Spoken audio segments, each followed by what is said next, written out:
Chapter 1471. The Lord has been waiting for you, young master. Please don't delay the time. Even though they were only 2 hours away from Nie Qing's camp, Wei Yong was still worried based on Nie Qing's description. Nie Qing nodded and said warmly, "We'll set off now." After last night's ambush, he knew how dangerous the situation was. Who knew how many evil eyes were hiding in the dark? Nie Qing boarded the carriage with Wei Yong's help. Seeing that Nie Yong was still curled up in his sleeping position, Nie Qing was worried. Last night's ambush had frightened Ah Yong badly. He had nightmares all night. Perhaps it was because the dreams were too terrifying, but his expression was extremely ferocious. Nie Qing tried to wake him up, but there was no response. If not for the fact that he was still breathing, Nie Qing would have suspected that Ah Yong had been captured by the envoys. What kind of nightmare is this? Nie Qing worriedly held Nie Yang's hand. The back of his hand, which had bulging veins, was cold and sticky with sweat. Little did he know that Nie Yang was not having a nightmare. His pain level was several times higher than the most terrifying nightmare. Last night, Nie Yang was angry at the system for hiding things from him and carefully tested the system's bottom line. The system also sensed that Nie Yang's wings had hardened and was trying to escape its control. After a verbal exchange, it looked like it was going to collapse. Nie Yang had a Taoist treasure given to him by Venerable Li Ru. It was said to be able to suppress evil spirits. He showed this trump card and tried to negotiate with the system to gain the initiative and control. Unexpectedly, the system flew into a rage and tore off its false pretense. It was no longer gentle and obedient, but instead showed its ferocious side. The consequence of disobedience is being tortured to death. Do you really think a mere mortal can turn the tables in my hands? Although the Taoist treasure given to him by Venerable Li Ru did not cause any serious damage to the system, it did cause it some damage. This made the system extremely angry. Nie Yang was a mortal that grew up under its nose. He was just one of the many ants. Who gave him the confidence to try to shake the position of a god just because he had a trump card? The system did not mind Nie Yang having his own thoughts, but it could not tolerate an ant scheming against it. The system was experienced in dealing with such an unruly host. It guaranteed that it would be obedient. It needed force to make Nie Yang understand that the distance between them was a rift that mere mortals could not cross. Obey or die. Mortal, do you understand? The system wanted to kill Nie Yang for offending it, but it couldn't do that. First of all, it wasn't easy to find a suitable host. It had put in so much effort on Nie Yang. If it gave him up just like that, it would be a big loss. Secondly, Nie Yang's status was neither light nor heavy. He was one of the chess pieces that affected the fate of the entire plane. Once he was touched, the enemy in the dark would immediately notice. The system didn't want to suffer a double loss. Nie Yang was still useful. Since he couldn't replace it, he could only spend some effort to fix it. Nie Yang had never suffered like this before, but the stubbornness and toughness in his bones kept him going. Nie Yang refused to back down, and the system refused to let go, so the situation fell into a stalemate. However, Nie Yang was a mortal after all. He couldn't withstand such torture. He still had ambitions. He knew what it meant to be flexible and to be able to adapt to the circumstances. He could just temporarily give in and use the system to achieve his goals. He would find a way to get rid of this demon in the future.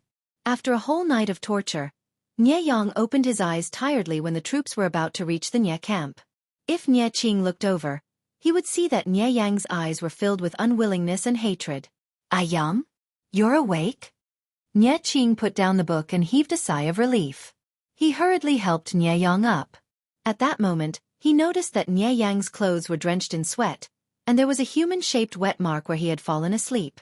Nie Yang himself looked exhausted. A few strands of his long hair were stuck to the side of his face. His black hair fell over his shoulders, making him look especially weak and pitiful. "Brother." Nie Yang tried to speak, but his voice was hoarse. His throat was burning. "Ah Yang, what nightmare did you have last night? No matter how I called you, you wouldn't wake up." Nie Qing's heart ached when he saw his cousin like this. Of course, Nie Yang couldn't tell the truth. He still felt like he had just survived a disaster. This made him feel ashamed and disgusted. He had actually succumbed to a demon's coercion. It was a great humiliation. Nie Yang said, "This little brother, cough cough, this little brother doesn't know either. I only remember. It was an extremely terrifying dream. Nie Qing saw the lingering fear on his cousin's face and couldn't bear to probe further. He changed the topic. Father has already sent troops to receive us. The camp is just ahead. Don't be afraid, Ayong. Nie Qing patted his back and comforted him like he was coaxing a child. Nie Yang closed his eyes tiredly, letting himself lean on Nie Qing's shoulder. If Nie Qing hadn't blocked his way, Nie Yang would have been happy to have such a considerate and meticulous elder brother take care of him. Because Nie Yang's condition wasn't good, Nie Qing didn't let him get off the carriage.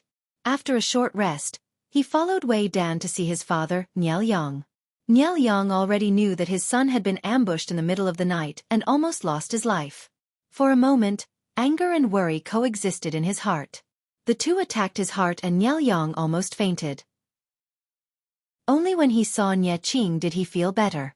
Nie Qing was shocked at first glance when he saw his father. It had only been a while since they last met and his father had lost so much weight. Even though his father's eyes were as sharp as ever, the greenish-black in his eyes was like ink that wouldn't disperse. That face was so pale he didn't look like a living person and his lips were slightly green. Nie Qing immediately bowed deeply, his eyes slightly red.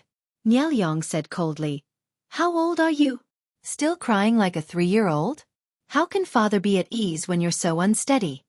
Nie Qing lowered his head to hide his tears. Nie Yang said, "Father heard about your experience last night. You're steady.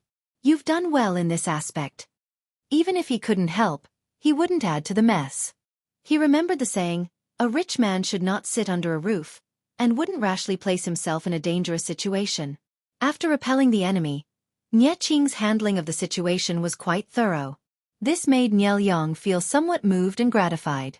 It was a pity that Nie Qing was still too young. Once he wasn't here, how could Nie Qing stabilize the tottering Nie family? How could he control the surrounding demons and monsters? Thinking of this, Nie Yang felt a headache. The father and son talked for a while before Nie Yang sent his son away. A sweet, fishy taste surged up his throat. He caught it with a handkerchief and saw the familiar bright red.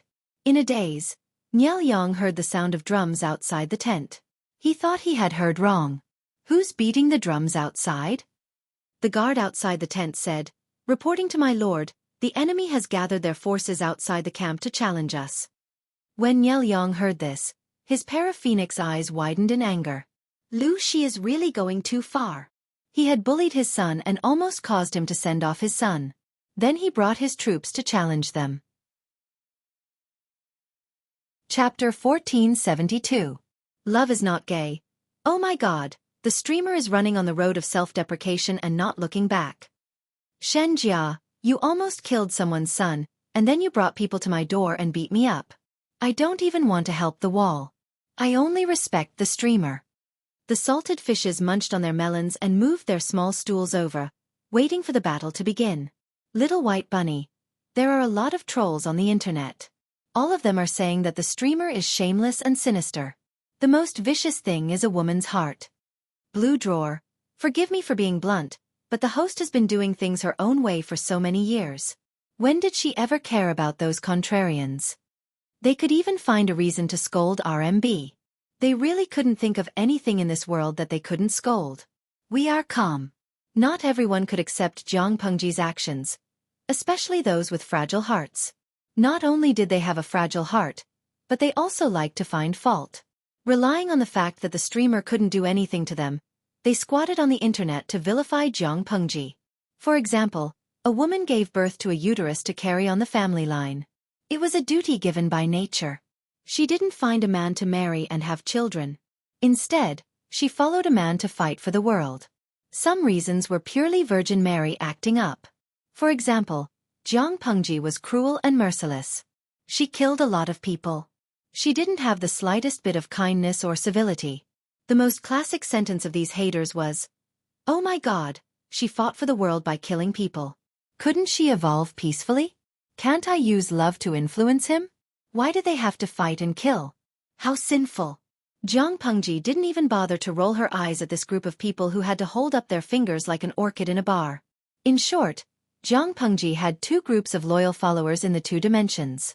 One group was the salted fish in the live broadcast room, fighting for a small bench for 10 years like a day. The other group was the haters who slandered her on the internet for 10 years like a day. This was probably true love. Jiang Pengji tried to kill Niel Yang's son on the way, but after she failed, she sent someone to challenge Niel Yang. She deliberately wanted to anger Niel Yang to death. Her intentions were too evil. They had never seen a woman as thick-skinned and vicious as Jiang Pengji. A woman's heart is the most poisonous.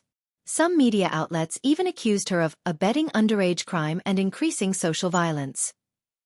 Anyway, Jiang Pengji couldn't see it, so they could criticize her however they wanted. Looking at the comments of the idle people in the streaming room, Jiang Pengji's reaction was still calm. She even said something extremely infuriating. Host V, the media on your side are already so indignant. Niel Yang, the person involved, should be even more furious, right? They had once again underestimated the host's shamelessness and psychological endurance. The salted fishes were silent for a long time. How could he reply? He could only use ellipses. As they chatted and laughed, the challenge continued. A certain kung fu will make full use of the language style of the boorish school. His challenge can infuriate someone to death. Quite a number of salted fish wished that they could change to something more elegant. Such cursing was very unpleasant to the ears. The scolding is too elegant. The enemy soldiers won't understand. Isn't this playing the lute to a cow? The more vulgar it is, the more people will understand it. Wasn't provoking the enemy to suppress their morale and make them angry? In this era where the literacy rate was less than 1%, people would think that you were soft and powerless even if you scolded elegantly. A salted fish asked a tricky question. Ko Jiaoqi fan, Dongqing and Zhongzhou are two different countries. The language barrier must be huge, right? Do you understand? Jiang Pengji said, don't you know that you can learn scolding words even from a different race? Even if they didn't understand, they knew that the other party was scolding them. This was the charm of scolding. As they spoke, the enemy finally responded. My men. Jiang Pengji drew out the god-slaying sword and carried it on her shoulder. She raised her chin slightly and said arrogantly, it's time to start. Sun Wan, who was supervising the battle, was speechless. This time, they sent out troops to anger Niel Yang. Time was tight, many weapons could not be in place, and only a part of the army could be brought over. If they really fought, Jiang Pengji's side did not have a big advantage. In order to guard the pass and prevent Niel Yang from sending people to attack Zhanjiang Pass, she had to close the gate tightly. Therefore, the follow-up reinforcements were definitely not as good as the enemy's. Niel Yang rushed into battle, and his preparation was not as good as Jiang Pengji's. If the battle started, he would definitely suffer a small loss. If the two armies fought for a long time, Niel Yang's reinforcements would catch up, and Jiang Pengji would fall into a passive and disadvantageous position. Based on various considerations, Jiang Pengji sent out troops this time to slip away. It was enough to let Niel Yang's troops follow behind them and eat a mouthful of yellow sand. Wasn't it cheap? Extremely cheap. However, Jiang Pengji liked it that way. The old chief who was watching silently in the streaming room chuckled. The 7th Army Corps, the vanguard of the frontline battle, was led astray by Jiang Pengji. If the upper beam was not straight, the lower beam would be crooked. Jiang Pengji was dressed in red and silver armor. The white horse beneath her rushed out of the army like lightning and blended into the vast sea of people, harvesting heads to her heart's content. White, we haven't had such fun in a long time. Ever since little White, the bastard, abducted White, other than his first child, White had given birth to 3 more times. No matter how hard Jiang Pengji tried, she could not force pregnant women to go to the battlefield. She could only wait for White's boring pregnancy to pass. They had not fought together for a long time. If little White was not obedient, Jiang Pengji really wanted to stab the horse in the root of its sin. White understood human nature very well, and its already restless and active emotions rose. Its body was relatively large. Although it was not as tall and strong as the heavy horses of the heavy cavalry battalion, it was still a strong and sturdy little girl. Its entire body was covered in armor. White's combat style became wilder and wilder. Its charge was like the weight of Mount Tai. The horse opposite it let out a shrill scream and had to take a few steps back to stabilize itself. By the time it stabilized itself, the owner on the horse's back had already been beheaded by Jiang Pengji. After killing for a while, Jiang Pengji patted White's neck. Go back. Dabai was very reluctant. Jiang Pengji smiled and said, "If we accidentally go overboard, those little princesses will act up." She was the Lord. No matter how good she was at fighting, she could not ignore the petty hearts of the civil and military officials. "Later, if they don't catch up to us, I plan to give Niel Yang a big gift." Jiang Pengji carried the god-slaying saber for a while until the white horse under her became a scarlet horse. She then retreated reluctantly. Sun Wen silently turned his head to look at his lord. He had not gotten used to having a lord who could fight so well. He chose to ignore the fact that his lord had gone to the battlefield again and asked, "What big gift?" Jiang Pengji said, "A set of gorgeous women's clothes." Sun Wen was speechless. She smiled and said, "If it's not a girl who has to hold up her fingers like an orchid in a club, then it's a weak woman in men's clothes. Otherwise, why can't the enemy even catch up?" "Zidao, do you think Niel Yang will be so angry that he will vomit blood if I give this along with the clothes?" Sun Wen was speechless. His lord was the one who was born with the wrong gender. She could even tell dirty jokes in such a fresh and refined way. Even though Sun Wen's grandson was about to discuss marriage, he still could not accept his lord's dirty jokes. Chapter 1473. No, perhaps Sun Wen should be more worried about whether his grandson would be led astray by the Lord's side. Gifting women's clothing. This behavior will definitely be criticized in the future. As a conservative old man, Sun Wen did not approve of his lord using such methods to attack the enemy. It was not because of anything else, but it was not good to be recorded in the future history books. Jiang Pengji said with a smile, "So what? A person who conforms to the rules, no matter how well he does, is not as attractive as a person who has a mixed reputation. People should always have some mysterious or interesting things that people will talk about. Only then will the future generations remember them." Sun Wen held back and finally spat out 2 words that were somewhat overstepping his boundaries. "Nonsense." Sun Wen studied orthodox knowledge and belonged to the conservative faction. However, his lord was a trendy person with active thoughts. For example, in this matter, he felt that a gentleman should cherish his reputation. It did not matter what methods were used to attack the enemy. What was important was his reputation. However, Jiang Pengji did not care about her reputation. She actually came up with such a childish method to provoke him by gifting women's clothing. If Niel Yang was angered by her and something happened to him, would the history books write about her in such a way? Contrarians love to ignore merits and seize on shortcomings and blemishes to make a big fuss.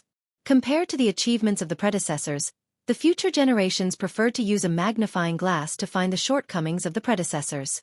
To put it nicely, it was to use the past as a mirror, history as a mirror to know the vicissitudes of life, and people as a mirror to understand gains and losses. Jiang Pengji's thoughts were different. She said, "Sai, I know what Zidao is worried about, but no one is perfect.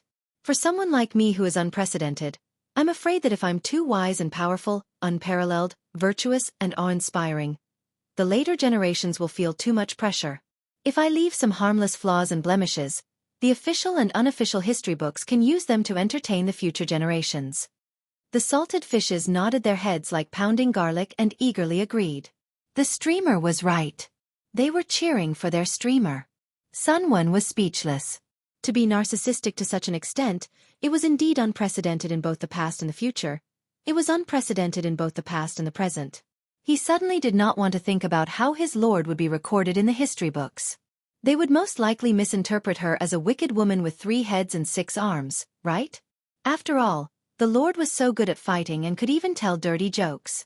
She could dominate the battlefield by herself with a knife and a horse. When these words were added together, the first impression that would appear in the minds of ordinary people was a big and burly man with a thunderous voice, broad shoulders and a narrow waist. Thinking of this, Sun Wen tilted his head and glanced at his lord's profile. Perhaps it was because her style was too unlike that of a traditional woman. The world would be awed by her aura at first glance and then ignore her beauty. In all fairness, his lord's appearance was quite good at fighting. When she was dressed as a man, she looked suave and unparalleled. When she was dressed as a woman, she had a different taste as well. If she could leave behind a few portraits, she might be able to salvage the image of a ferocious and evil woman in the eyes of future generations. Thus, he sincerely suggested, "When my lord returns, can you leave a few more portraits behind?" Jiang Pengji looked at him dumbfoundedly. She did not understand how the topic had changed from the disagreement between the ruler and the minister to painting. While the two of them were conversing, the battlefield was still filled with battle cries. Qin Gong and the other generals carefully mobilized the entire army, ensuring that the soldiers would not be held back by the enemy because of a momentary victory. It was hard to say about Jiang Pengji's other strengths, but she was unusually decisive on the battlefield. The enemy could not trick her with small gains. She said that she wanted to take advantage of the situation and then leave, so she would not allow the soldiers under her command to be greedy and rash. Qin Gong and the others were well aware of this. They were even more careful when leading the troops into battle, not daring to anger her. Report: the reinforcements of the Nye army camp are about to arrive. Upon hearing this, Jiang Pengji and Sun Wen turned their attention to the battlefield. According to the current situation, their army still had the upper hand. If they continued to fight, they would definitely be able to bite off a piece of the enemy's flesh. However, Sun Wen asked, "My lord, do you want to withdraw your troops?" Jiang Pengji said casually, "Why not? Are we waiting for Nye Yang's reinforcements to come and turn the situation around?" Sun Wen understood in his heart. At the same time, he lamented his lord's decisive style. Not to mention the feudal lords, even the ordinary soldiers on the battlefield would not easily make up their minds to withdraw when they saw that the situation was favorable for their side. It was admirable that his lord could resist the temptation of benefits that was so close at hand. After the discussion, Sun Wen sent people to sound the gongs to withdraw the troops. At the same time, he issued several mandatory military orders. The original vanguard troops became the rear. Step by step, they covered the retreat of the main army and retreated from the front line in an orderly manner. The quality of the troops under Jiang Pengji's command was already very high, but there were still some soldiers who were greedy for merits and dilly-dallied and refused to retreat. They were trampled into meat paste by the swarming enemy. Fortunately, there were not many people like this. The elite vanguard troops fought and retreated in an orderly manner. Not long after, they got rid of Nye Yang's vanguard troops and ran away. When Nye Yang's reinforcements arrived at the front line, they could only watch the enemy retreat, stirring up billowing yellow sand. Seeing this, General Nye's already livid face darkened a few shades. Are these bandits born in the year of rabbits? They ran away so quickly. General, should we give chase? Si Jiang was also extremely angry. He had been suppressed and beaten by the enemy just now and was extremely sullen. When the reinforcements arrived, they finally had a chance to avenge their humiliation. Who would have thought that the enemy would retreat at this critical juncture? Being asked this question by Si Jiang, the Nye general felt extremely depressed. If they did not give chase, the enemy would suddenly come knocking on their door and violently beat up their own people before swaggering off. They would lose face. If they gave chase, they would be afraid that this was the enemy's evil plot. If they gave chase, they would step into a trap. When the enemy retreated, there was order in the chaos. If they gave chase, it would be easy to mess up the army formation. If the enemy took advantage of the chaos in their army formation to turn around and attack, wouldn't it be a great loss? To give chase or not to give chase, it was not a good choice. The Nye general secretly gritted his teeth. In the end, he still decided to give chase, but he did not dare to go all out. Jiang Pengji's side easily pulled away. When Jiang Pengji's army retreated to Zhanjiang Pass and the gate was closed again, the Nye army troops arrived late and suffered a wave of arrows on the city wall. The arrows in front were like a tide. The Nye army was not there to break through the pass. In order to reduce casualties, they could only retreat out of the shooting range. The Nye general was speechless. I have something to say, but I don't know if I should say it. You are very arrogant. Does your father know? A certain deputy general muttered. Isn't she playing with people? He had accidentally discovered the truth. Wasn't Jiang Pengji playing with people? Looking at the angry gaze of the Nye army outside the pass, Jiang Pengji rubbed her chin and snapped her fingers. She asked the deputy general guarding the pass on the city wall to come closer and whisper a few words into his ear. Si Jiang accepted the order with a rippling face. After a while, a dozen strong men, who were 8 feet tall and 4 feet wide, stepped on the city wall. Simple loudspeakers made of copper plates were placed in front of them.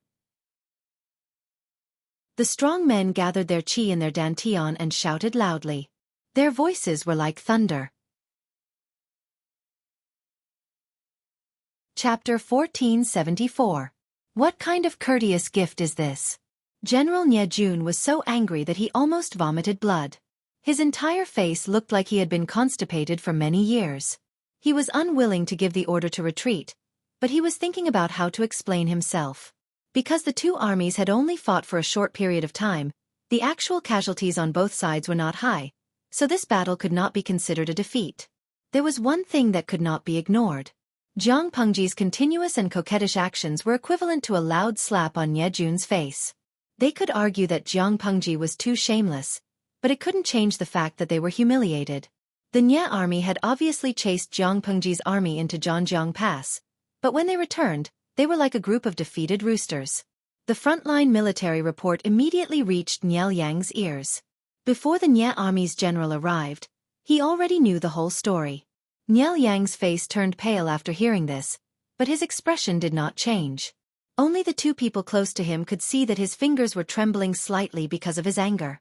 Wei Dan and Fan Chen looked at each other. They could see the deep worry and criticism of Jiang Pengji in each other's eyes. Although the other civil and military officials in the tent did not see it, they knew that the atmosphere in the tent was not right. For a moment, there was absolute silence. Nie Yang took a deep breath and suppressed the roiling rage in his heart.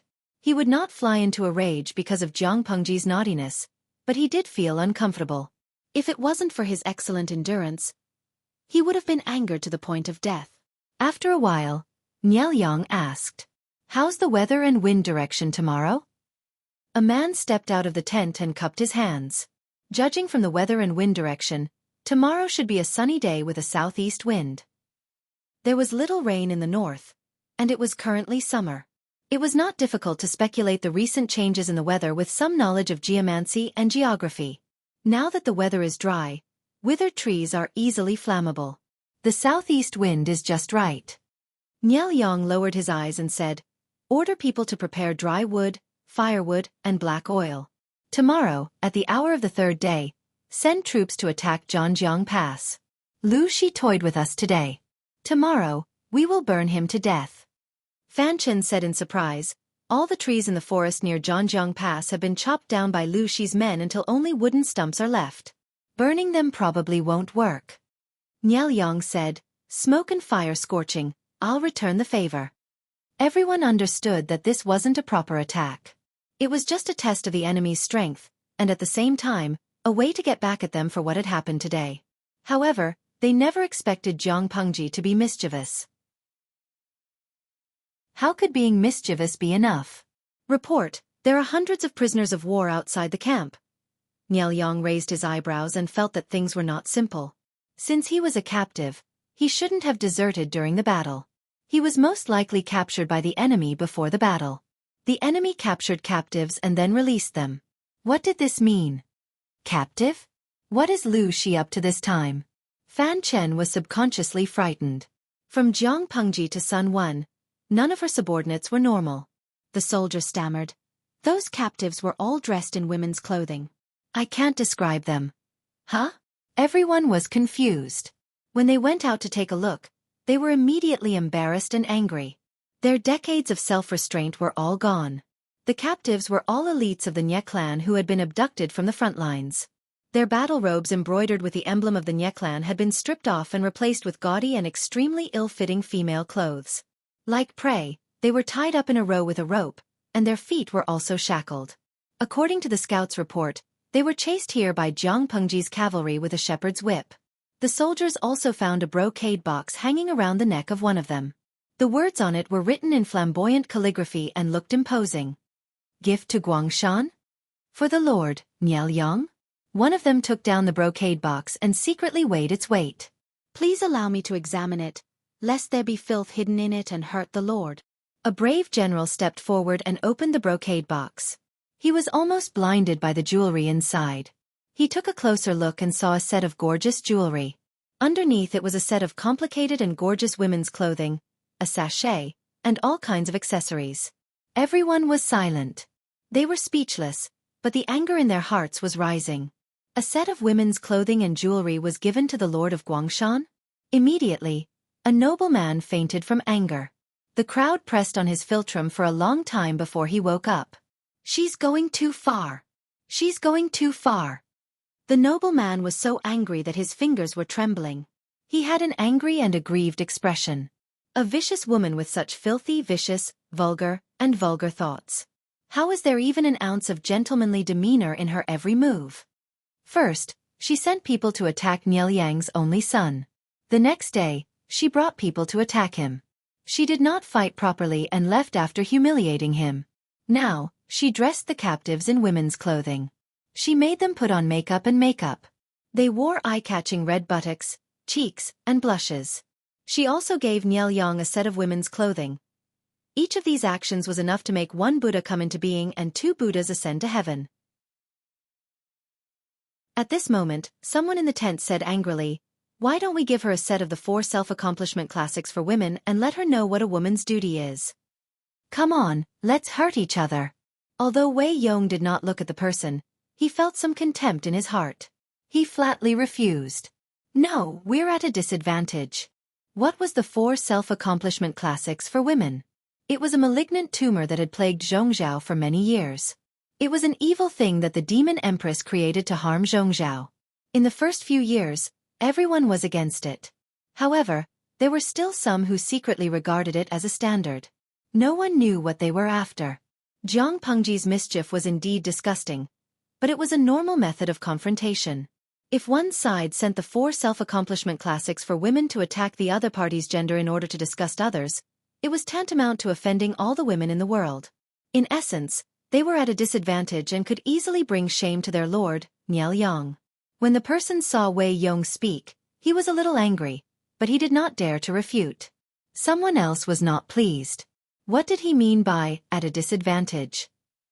Could it be that Lu Shi, the traitor, humiliated the lord with a set of women's clothing is at a disadvantage? Wei Yong said, "You can send a set of men's clothing over." Everyone was speechless. They all knew that Jiang Pengji initially presented herself as a man. Later, when she became famous at the Xueqi meeting, she changed to a woman. For her, there was actually no difference between men's clothing and women's clothing. If she gave him a set of men's clothing, she might even say thank you. In the summer, she would have an extra set of clothes to change into. She could be shameless enough to say thank you. Could Niel Yang respond by thanking her generously for giving him a change of clothes? Wasn't that nonsense? Probably because he had been provoked previously, Niel Yang was quite calm in the face of the women's clothing and the women's hair. He said calmly, "The goddess has the intention, but I have no intention." Wei Yong was silent for a moment. He instantly understood Niel Yang's response. Chapter 1475. In a few words, Niel Yang turned away the humiliation of gifting women's clothes and made a fool out of Jiang Pengji. According to Niel Yang's words, Jiang Pengji gifting him a set of Lu Shi's women's clothes was not a humiliation, but Jiang Pengji shamelessly courting Niel Yang. However, he rejected her with the reason that the goddess has the heart, but the king has no desire. At the same time, he pointed out that he had a wife and son, and that Jiang Pengji's age was not suitable for him. He also said that her age was more suitable for his son, cleverly resolving the crisis. Lu Shi is affectionate and righteous. My lord burned the women's clothes as a sacrifice to the flag. If you don't inform her, outsiders will inevitably say that you are heartless. Niel Yang looked at Wei Dan and could not help but laugh. In my opinion, Zi Shun is more romantic. He understands women's thoughts and is unwilling to hurt a beauty's heart. Wei Dan echoed, "My lord, please excuse me." Niel Yang asked someone to prepare a brush, ink, paper, and inkstone. He personally wrote a reply to Jiang Pengji. Under the escort of hundreds of men and horses, the messenger rode a fast horse all the way to Zhangjiang Pass, hoping to deliver the letter before nightfall. The soldiers standing guard on the city wall immediately discovered the small group of enemies.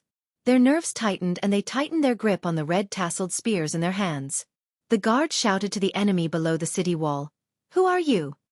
The atmosphere on and below the city wall was tense, and it seemed like a fight was about to break out. "We are under the orders of our lord to deliver a letter to your lord."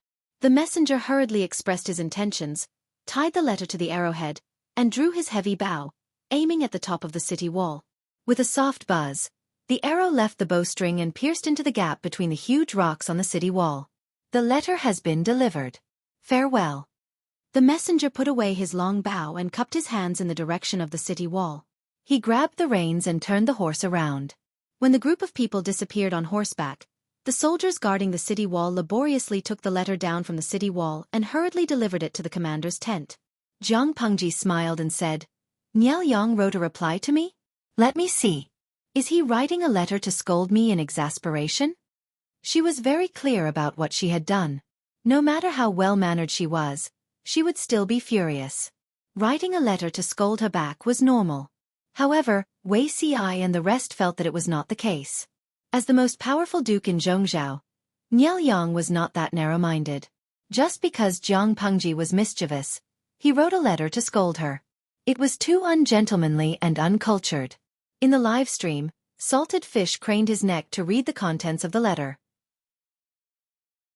"To Feiqiu, looks like our streamer knows her place." Fortunately, this was ancient times when transportation and communication were not developed. If it were modern times, people would definitely crawl along the network cable to beat you up. Those with even a little bit of self-restraint would also block your door and beat you up. I have a question. With the streamer's combat ability, asking her to fight one-on-one is like asking for death, okay? Why did she dare to be so naughty? Wasn't it because she could fight? I also felt sorry for Niao Yang. Encountering such an opponent, he would feel aggrieved whether he fought or not. The Salted Fish watched the entire process of Jiang Pengji teasing Niao Yang. Even the woman's top and hair were given by the Salted Fish. Jiang Pengji had originally planned to give her a plain set of female clothes, but the Salted Fishes felt that it was inappropriate and insisted on pink and tender ones. Halfway through, a Salted Fish strongly suggested that she might as well give her a set of morning clothes for morning. In her opinion, this suggestion was much worse than her own. Silently glancing at the bullet screen, she felt that these Salted Fishes were really evil. They said that they felt sorry for Niao Yang, but in their actions, they could not wait for Jiang Pengji to trample Niao Yang to death. "Let me see, what did he write?" Jiang Pengji muttered as she took out the letter from the box. With a shake of her wrist, she shook the neatly folded letter open. The handwriting is quite nice, and it has the aura of a master. Niao Yang is already so sick, but his wrist still wields the brush so vigorously. Jiang Pengji commented with praise and sarcasm, then continued to read the contents. The more she read, the more serious her expression became, and a hint of murderous intent appeared between her brows. Qiguan Rang and the others were waiting for news. When they saw their lord's expression, they knew that the letter was not as simple as it seemed. "What's written in the letter?" Jiang Pengji was so angry that she slammed the letter on the table.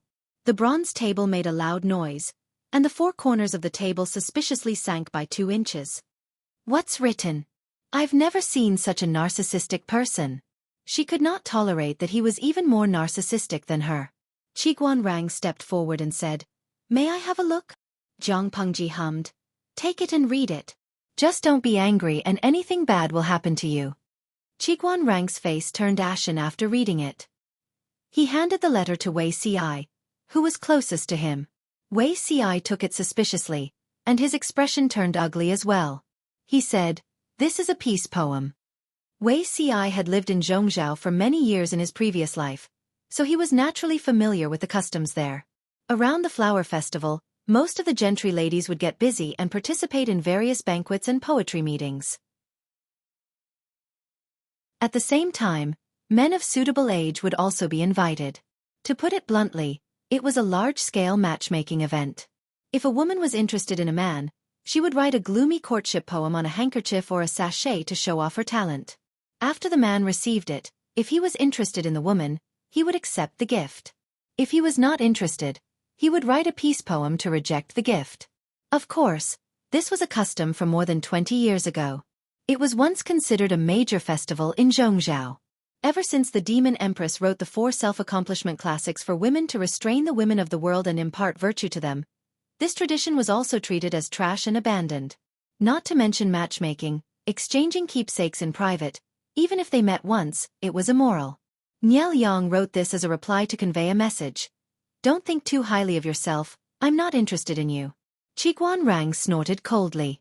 This Niao Yang can't be underestimated.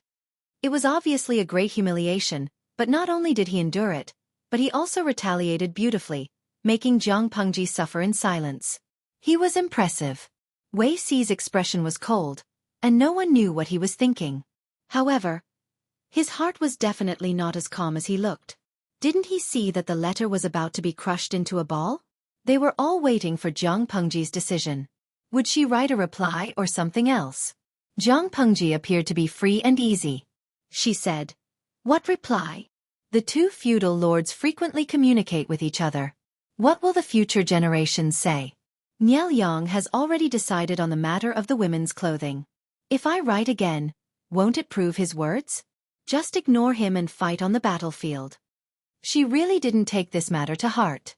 At most, she felt that Niel Yang was quite narcissistic. Everyone felt like a fishbone was stuck in their throats.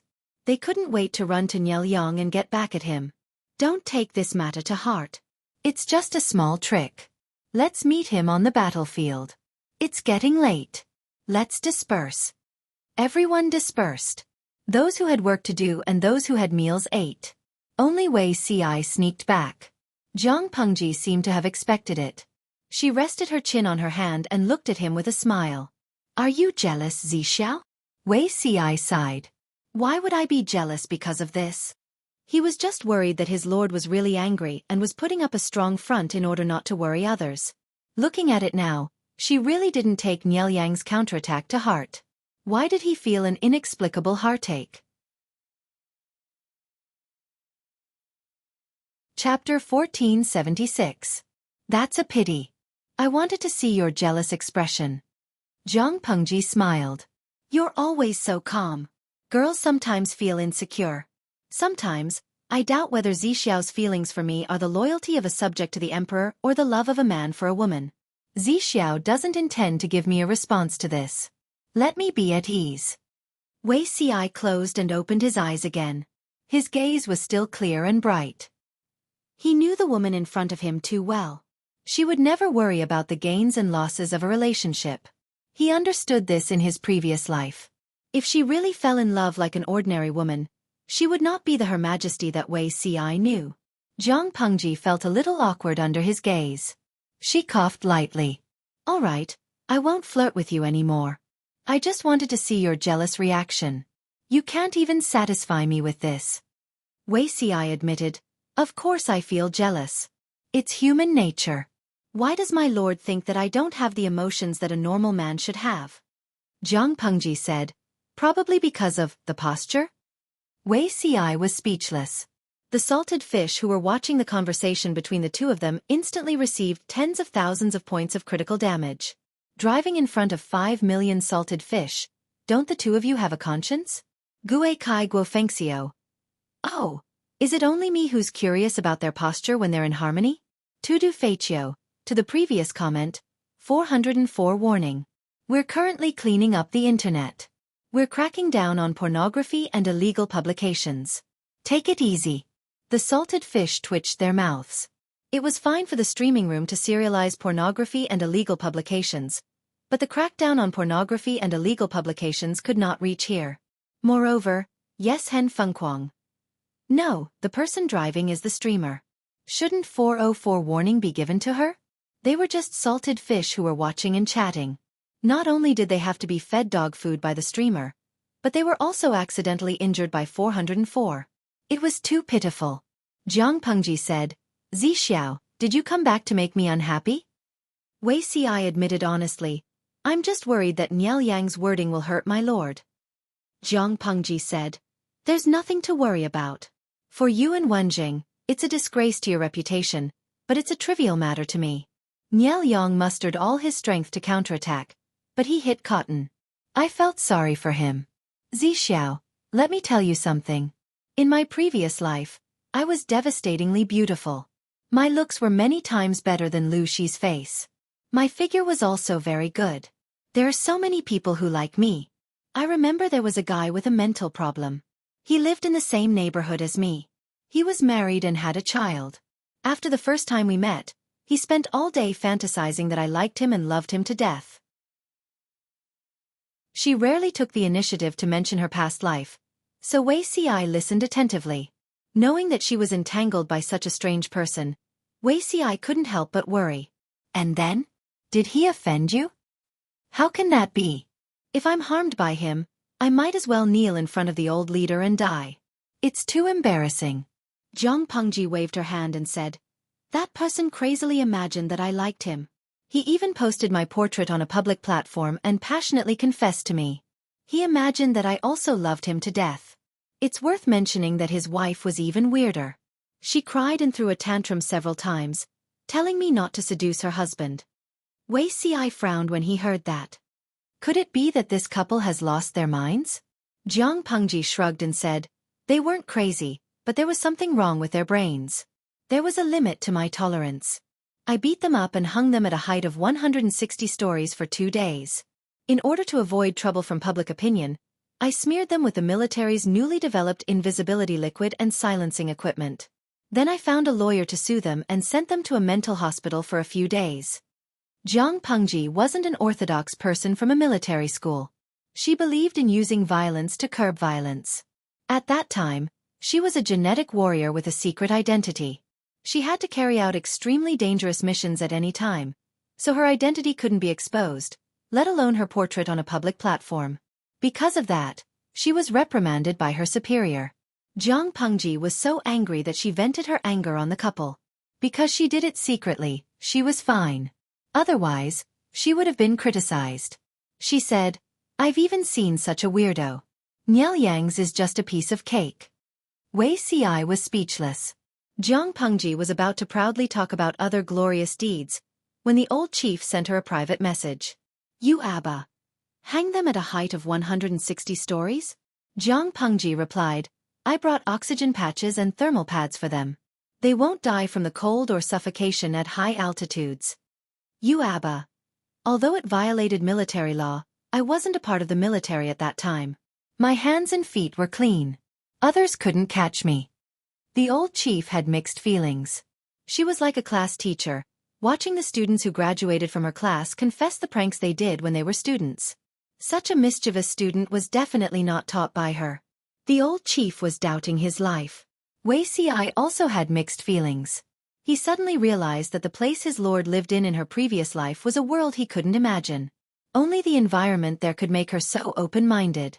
Wei Xi and the others were filled with righteous indignation at Niel Yang's counterattack. Who asked Niel Yang to use the lord's reputation as a ruse? But the person involved didn't care at all. He laughed bitterly to himself. The lord wouldn't worry about personal gains and losses because of feelings, but he would. Especially when he realized how big of a gap there was between their worldviews, he became more and more flustered. Instead of that, it would be better to stay at a distance like in her previous life. Perhaps it would be better. The human heart was greedy. After tasting a little sweetness, they would hope for more and be closer. Sometimes Wei Xi would despise himself for acting like this. He was bashful and it was really not pleasant. Just as Wei Xi was lost in his thoughts, a shadow came over his head. It turned out that Jiang Pengji had come to him. I wanted to see your jealous look earlier. Now that I've seen it, my heart aches. Am I not torturing myself? Jiang Pengji was originally a person who didn't understand things. Or rather, she was abnormally slow when it came to relationships. She rarely cared about others. She had been in contact with salted fish for so many years and had unintentionally changed a lot. Zixiao, were you feeling uneasy just now? Can you tell me why? Wei Xi naturally didn't want to say it. Those thoughts were really hard to talk about. However, he never knew how to reject what she wanted to do, and what she wanted to obtain. I'm delusional. Is it possible for me to monopolize the person in front of me in this life? He didn't dare to think that way in his previous life. In his previous life, he even went against his will to persuade her to secretly select outstanding men to serve in the palace. It was impossible for the emperor to only have one person by his bedside. This was very dangerous and not good for politics. If the emperor doted on one person, the possibility of his maternal relatives being loved would greatly increase. Historically, it wasn't a good thing for relatives to interfere in politics. Chapter 1477. What, you don't know how to speak? Jiang Pengji waved her hand in front of Wei Xi's face, but he still had a cute, lifeless look. Wei Xi was too calm and composed. It was as if he could maintain a calm and dignified attitude at all times. It was rare to see him lose his composure like this. Zhang Pengji was not in a hurry to make him come back to his senses. Instead, she smiled and admired him. Wei Ci blushed under her scorching gaze. My lord." Wei Ci felt as if his heart was about to jump out of his throat. His ears were filled with the sound of his heartbeat. It was so loud that he could not help but wonder if Zhang Pengji could hear it. As he thought about it, his face, which was already 90% cooked, immediately became very cooked. Zhang Pengji's thumb twitched as she looked at him. Unfortunately, this was a military camp. She did not mind, but she had to take care of Wei Ci. A melon that was forcefully taken would not be sweet. That person, his surname is Wei, given name Ci, courtesy name Zixiao. This sentence was almost said with his earlobe in her mouth. Her hot breath blew on his sensitive ear, making his mouth and tongue feel hot. Zhang Pengji did not close the streaming room. Their interaction was watched by Salted Fish. Glistening Star Master. "Host, are you trying to take revenge on us? Previously, we held back for so many years and didn't touch Beauty Ci. Now we have to eat their dog food every few days. I'm full, I'm full, I'm full, I'm full, I'm full of dog food." The live broadcast room is filled with the smell of dog abuse. Yao Yun. Sob sob sob, asterisk asterisk asterisk caret asterisk asterisk asterisk. "Streamer, you've changed. In the past, you only flirted with Salted Fish, but now you only flirted with Beauty Ci." Nye Biling. "Host, tell me, are all of us 5 million years old salted fish not as attractive as Beauty Ci? Are we salted fish not salty enough, or is your standards of beauty too high? Look here, there are still 5 million salted fish waiting for you. Tudu Feichio, have some self-awareness. A salted fish is not as important as a beauty." The salted fishes silently watched the two display their affection and felt stifled. This live stream was too unfriendly to single salted fishes. They thought that the host would stay single with them until the end of time, but they didn't expect that she would secretly betray the organization. Zhang Pengji still had some integrity. She did not do anything shameful in front of 5 million salted fish. She stopped flirting after a while. Wei Ci spent a lot of energy to suppress the waves of excitement in his heart and regain his composure. "My lord." Cough, why did my lord suddenly say this? Wei Ci had a reserved temperament. Even though he had seen His Majesty in his previous life, he was still a little embarrassed when faced with his lord's straightforwardness and boldness. Zhang Pengji said, "A salted fish once told me that even if a relationship is established, the other half will panic if there is no promise." Wei Ci looked puzzled. "Salted fish?" Zhang Pengji said, "Salted fish is fish that is marinated in salt and dried in the sun. The saltier it is, the more it goes with rice." There was a time when she was browsing through the bullet screen records out of boredom and happened to see such a sentence. At first, she was careless and thought that it was unnecessary. However, the situation just now reminded her that even the smartest person would be hesitant and uncertain when it came to feelings. She could afford to make a promise. Wei Ci didn't ask why the dried salted fish could speak, because when his lord spoke, he really couldn't understand. Zhang Pengji glanced at the bullet screen and happened to see a comment. Cafeteria Dafananti. "What the streamer means is that Zixiao is the saltiest among all the salted fish, so you picked him to eat?" Wu Hanyu. "Amazing, my boss, your reading comprehension must be full marks." Ling Dian Xianmeng. "The case is solved. We can't compete with Beauty Ci because we aren't as salty as him." Zhang Pengji smiled awkwardly but politely. The salted fish were still chatting and laughing. Zhang Pengji secretly rolled her eyes. "I'm afraid Nielyang won't let this go easily." After Wei Ci calmed down a little, he entered work mode. The charming and ambiguous atmosphere disappeared completely, making people sigh at his ability unwillingly.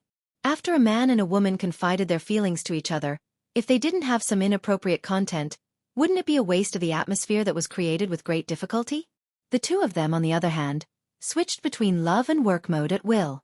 Zhang Pengji said, "He definitely won't let this go easily, but this is also what I want. Isn't it better that Nielyang is willing to take the initiative to send troops? It saves me the risk of going out of seclusion and increasing the risk. If they attack forcefully, it's mostly a probing attack. They won't use all their strength right from the start." There were more than 200,000 troops on Nielyang's side. This was not a false number. It was a real 200,000 troops. From this, it could be seen how much pressure Jiang Pengji was under to guard the pass. However, she was sure that the outcome of this battle would be decided in at most half a year. Who asked Niel Yang to have a short life? If the lord of a force died of illness in front of the battle, even if the heir stepped forward to stabilize the situation, the morale of the army and their combat power would be greatly reduced. Apart from that, the Nye camp still had Nye Yang, who carried the system fragment and had ill intentions towards Niel Yang and Nye Qing. In Jiang Pengji's opinion, the scales of victory and defeat were already tilted towards her. Wei Ci reminded her, "There are still a few batches of our army supplies that haven't arrived yet." Jiang Pengji said, "I know I can't show my fear." Niel Yang was a shrewd person. If Jiang Pengji showed any signs of lacking confidence, he could not guarantee that he would use all his troops to attack forcefully. After thinking about it, Jiang Pengji asked someone to call Qiguan Rang over to discuss the plan. When Qiguan Rang came over, he discreetly scanned their cheeks, lips, necks, and other places. After confirming that there were no suspicious traces, he bowed to Jiang Pengji and nodded to Wei Ci to greet him. He calmly took a seat at the head of the tent. Jiang Pengji said, "I'm worried that Niel Yang will lead his troops to attack Zhanjiang Pass in the near future." Qiguan Rang could not help but laugh in his heart. His lord had been mischievous a few times in a row. Even the most cultured person would explode, let alone a feudal lord. Wasn't it normal for Niel Yang to lead his troops to attack? However, Niel Yang's temperament determined that he would not put all his eggs in one basket if he was not confident. "It's most likely a test, a feint attack. Don't panic, my lord." Jiang Pengji said, "That's true, but we can't let the other party test our depth." Qiguan Rang asked, "What does my lord want to do?" Jiang Pengji said, "Discuss the matter of guarding the pass, how to arrange and settle the troops and supplies." Compared to defense, Jiang Pengji was better at attacking. She had not deeply studied ancient defensive tactics. It was safer to consult a professional about things that she did not understand. Qiguan Rang was undoubtedly the professional among professionals. Everyone knew that Niel Yang would lead his troops to get back at them, but they did not expect Niel Yang to act so quickly and impatiently. Wei Ci secretly sighed with emotion. His lord's ability to infuriate people was becoming more and more exquisite. He did not have much contact with Niel Yang, but he more or less knew some things through the narration of his elder brother in his previous life. His lord could be proud that she could make Niel Yang break through her power. Chapter 1478. Report. The messenger hurriedly ran out of the commander's tent. Jiang Pengji asked him, "What's the matter?" "The enemy has gathered 70,000 men and horses outside the pass. They're only an hour away from us." Jiang Pengji had just gotten out of bed and washed up. She heard the news before she even had breakfast. She said, "Niel Yang is really fast. Looks like he's pissed off by me." Jiang Pengji didn't sound worried at all. Instead, she was full of pride and joy.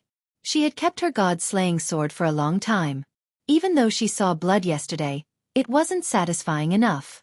Today, the enemy took the initiative to come to her door. If she didn't accept it, she would be letting down Niel Yang's kindness.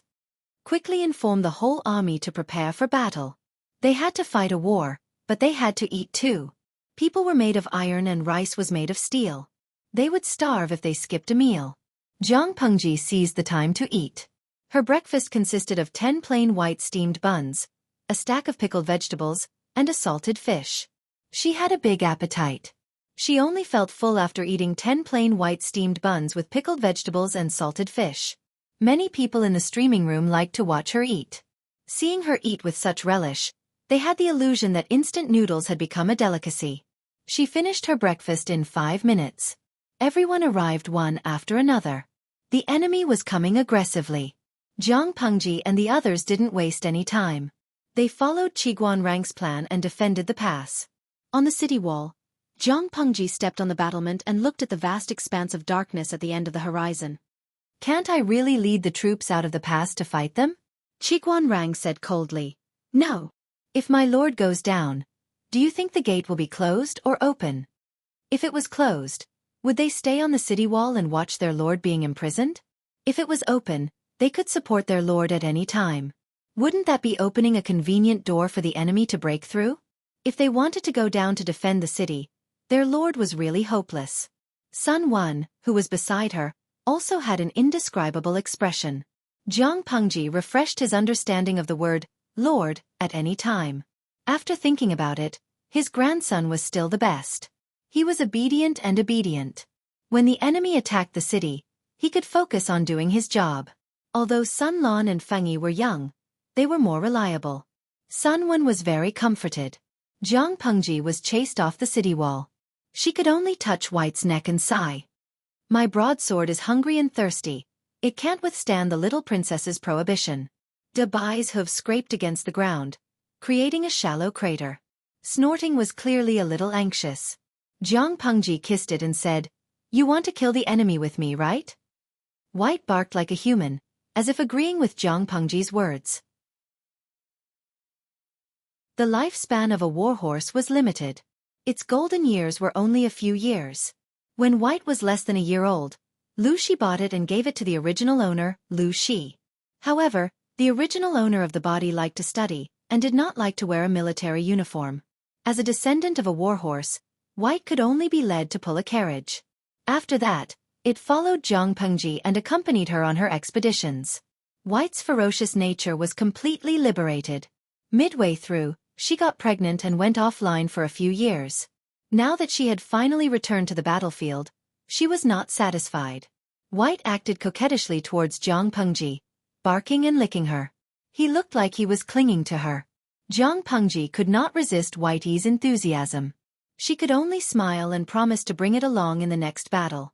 It's hard to forget the beauty's grace. As a horse's beauty, White's enthusiasm was indeed not something an ordinary person could withstand. At the same time, the main force of the Nye army was very close to Zhanjiang Pass.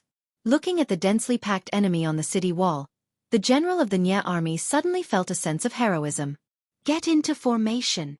Even though his lord Nye Yang had given the order to feign an attack to test the enemy, he also hoped that Jiang Pengji would suffer some losses in today's battle. How are the preparations on the city wall? The city wall was a chaotic place. Jiang Pengji could guarantee her own safety, but Qiguan Rang and the others would not allow her to take risks.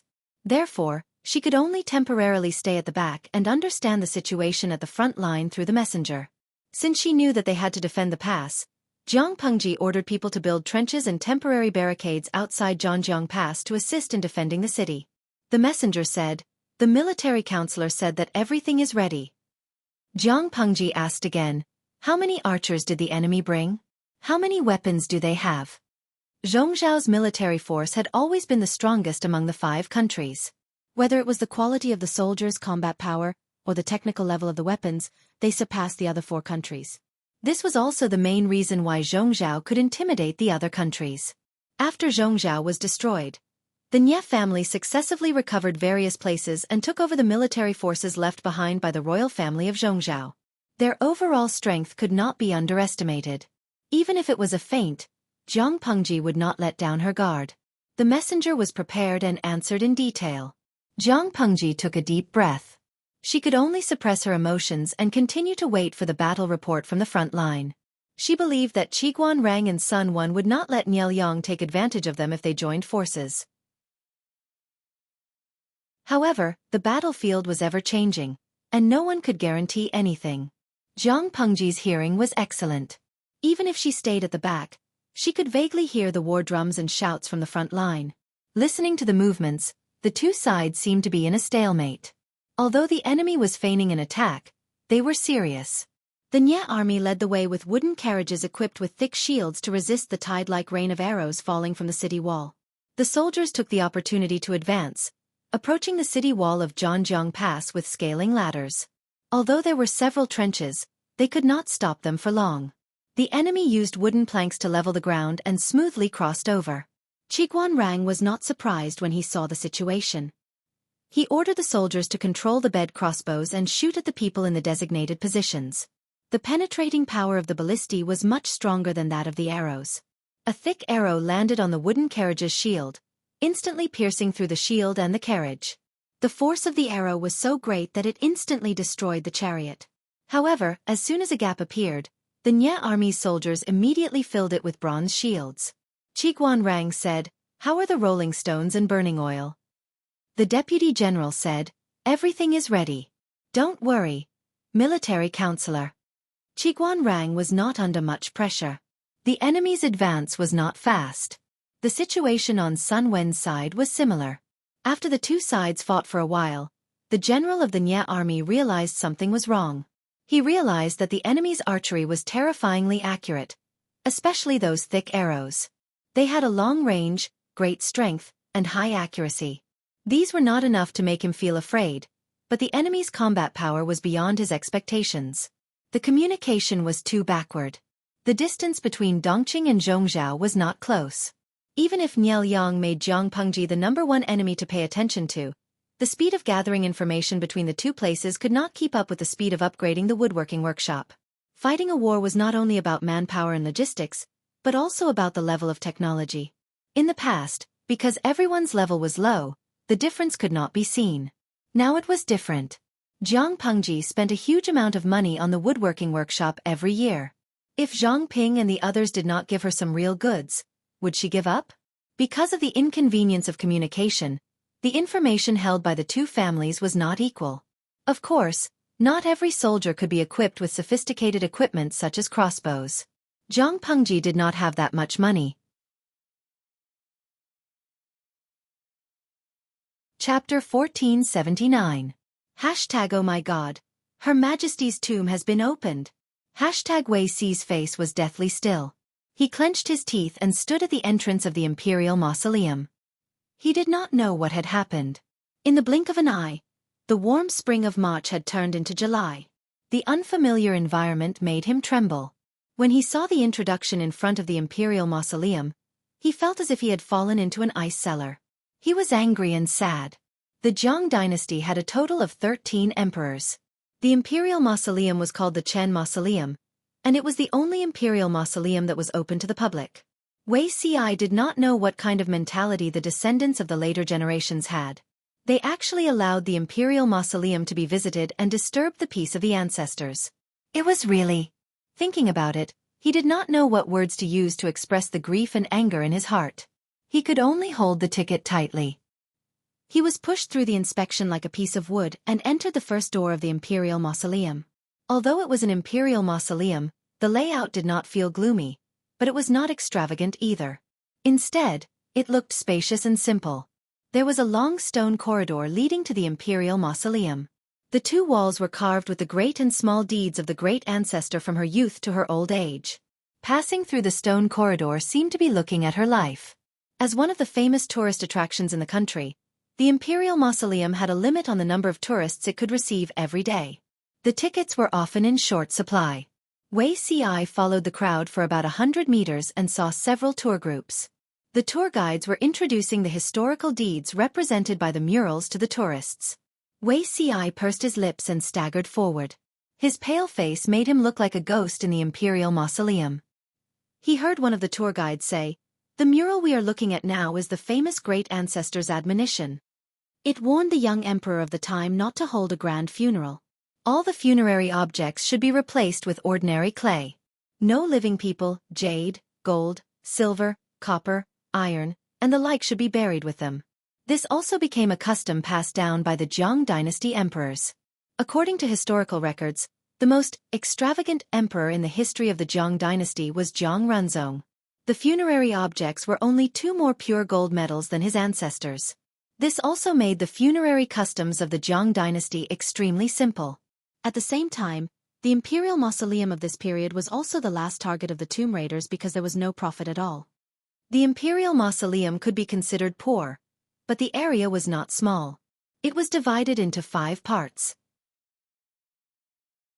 The stone corridor recorded the events of the emperor's life, the main tomb, where the emperor's coffin was buried, the abode, where the emperor's calligraphy was buried, the official hall, where the statues of the emperor's ministers were placed, and finally, the outer hall, where the statues of thousands of soldiers were placed.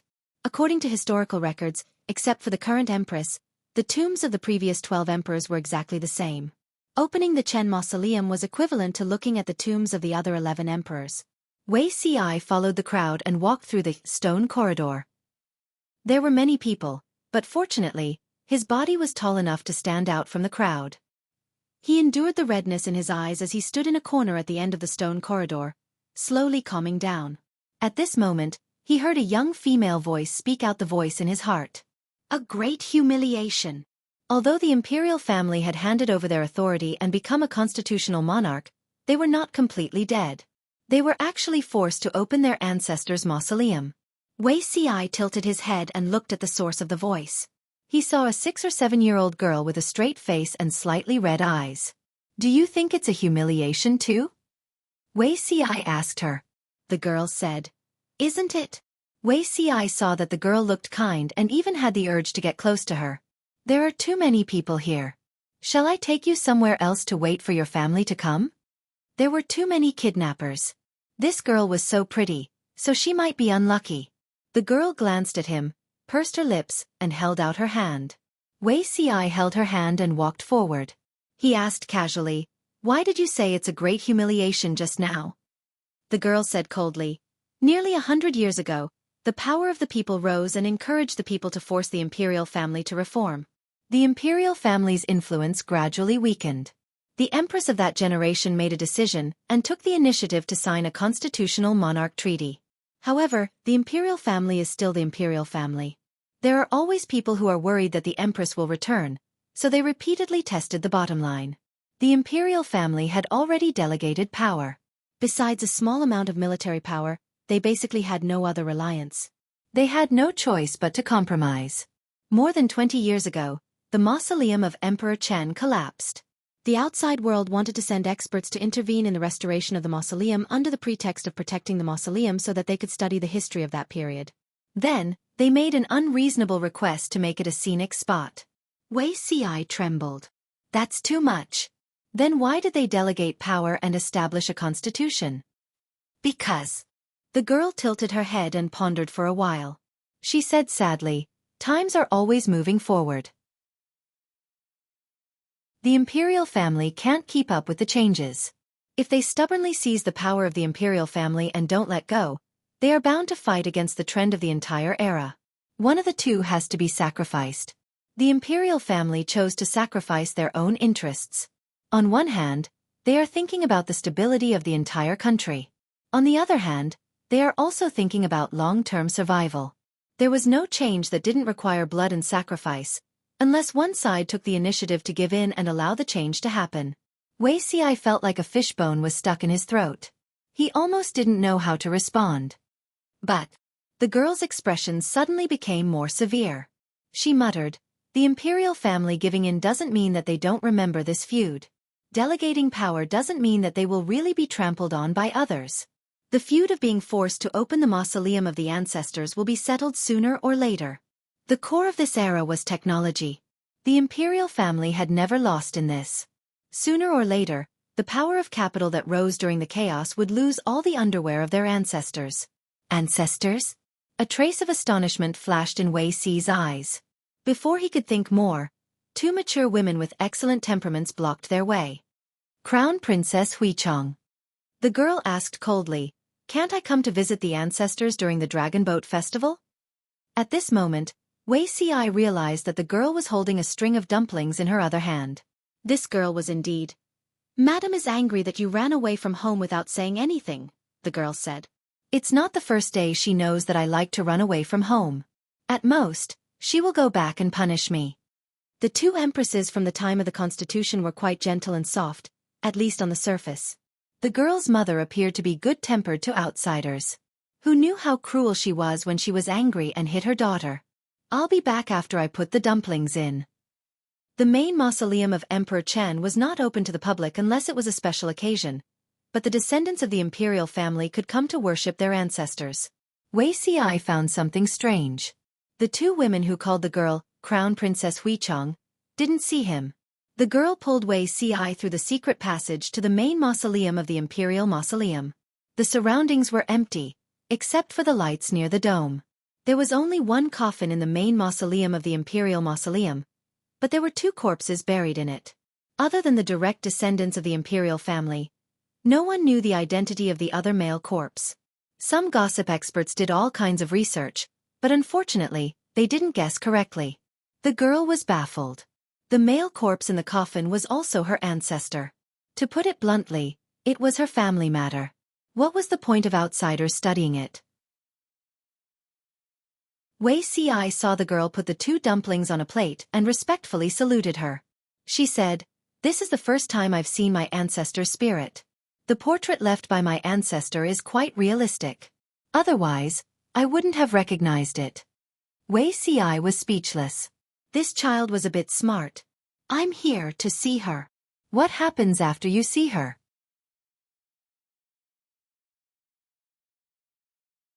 Chapter 1480. Even if it was a tentative attack, the troops under Nielyang's command were not pushovers. They actually put a certain amount of pressure on Zhanjiang Pass. However, Qiguan Rang had considered this long ago. He made full use of the terrain of Zhanjiang Pass. While commanding on the city wall, he ordered the archers and soldiers who operated the crossbows to focus on attacking the weakest parts of the enemy's formation. Combined with the terrain, the speed of Nielyang's army's advance was greatly reduced. Zhang Pengji waited at the back for a while. She could not sit still anymore. Although the messengers would send back the important information of the battlefield, it was not as good as seeing it with her own eyes. It's been almost 15 minutes. The enemy still has no intention of retreating? At present, there were not many casualties on both sides. When Nielyang's army set up ladders and covered the battering pillars to hit the city gate, the casualties would increase dramatically. Because it would be crowded at that time, even a blind man could kill 2 birds with 1 stone. When the attacking side climbed the wall using ladders or ropes, the defending side would knock people down. According to the height of the city gate of Zhanjiang Pass, it would basically be a child falling down. If they really entered this stage, the losses of Nielyang's army would be much greater than now. Zhang Pengji muttered, "It's just a feint. Why work so hard?" She was bored out of her mind. The salted fish in the streaming room were even more bored than her. The battle report was not exciting enough. They wanted to watch the battle at the front line. Just listening to the battle report felt like scratching an itch. It was better not to listen, but it was even more uncomfortable. Fitness Darren, "Hey, why is Nielyang working so hard this time?" Streamer, "Don't you have any idea? If she didn't anger Nielyang, why would he be so angry?" Slimming Gazai, "I now feel like a player who participated in the World Cup but sat on the bench from beginning to end." He watched his teammates gallop on the field, but he could only be moldy from idleness. Isn't the streamer a husky? Can you stand squatting at the back? Although many salted fish complained that the streaming room was too bloody and violent, there were also many salted fish who liked it. Zhang Pengji was a battle maniac who fought on the front line, but now she was sitting on the bench. Those salted fish felt bad for her. The salted fish fanned the flames. Zhang Pengji was someone who could not sit still. She immediately decided to climb up the city wall and join in. Everyone. The flames of war raged on the city walls. The enemy army had already set up ladders in an attempt to scale the walls and fight. Qiguan Rang and his companion were able to keep their composure. The enemy did not panic after setting up the ladder. They waited for them to climb 2/3 of the way up before pushing the ladder down. The ropes they threw up were treated the same way. However, the same method did not work every time. The enemies swarmed over like hornets and gathered under the city walls. The enemy archers used arrows that had been smeared with black oil to disrupt the guards on the walls.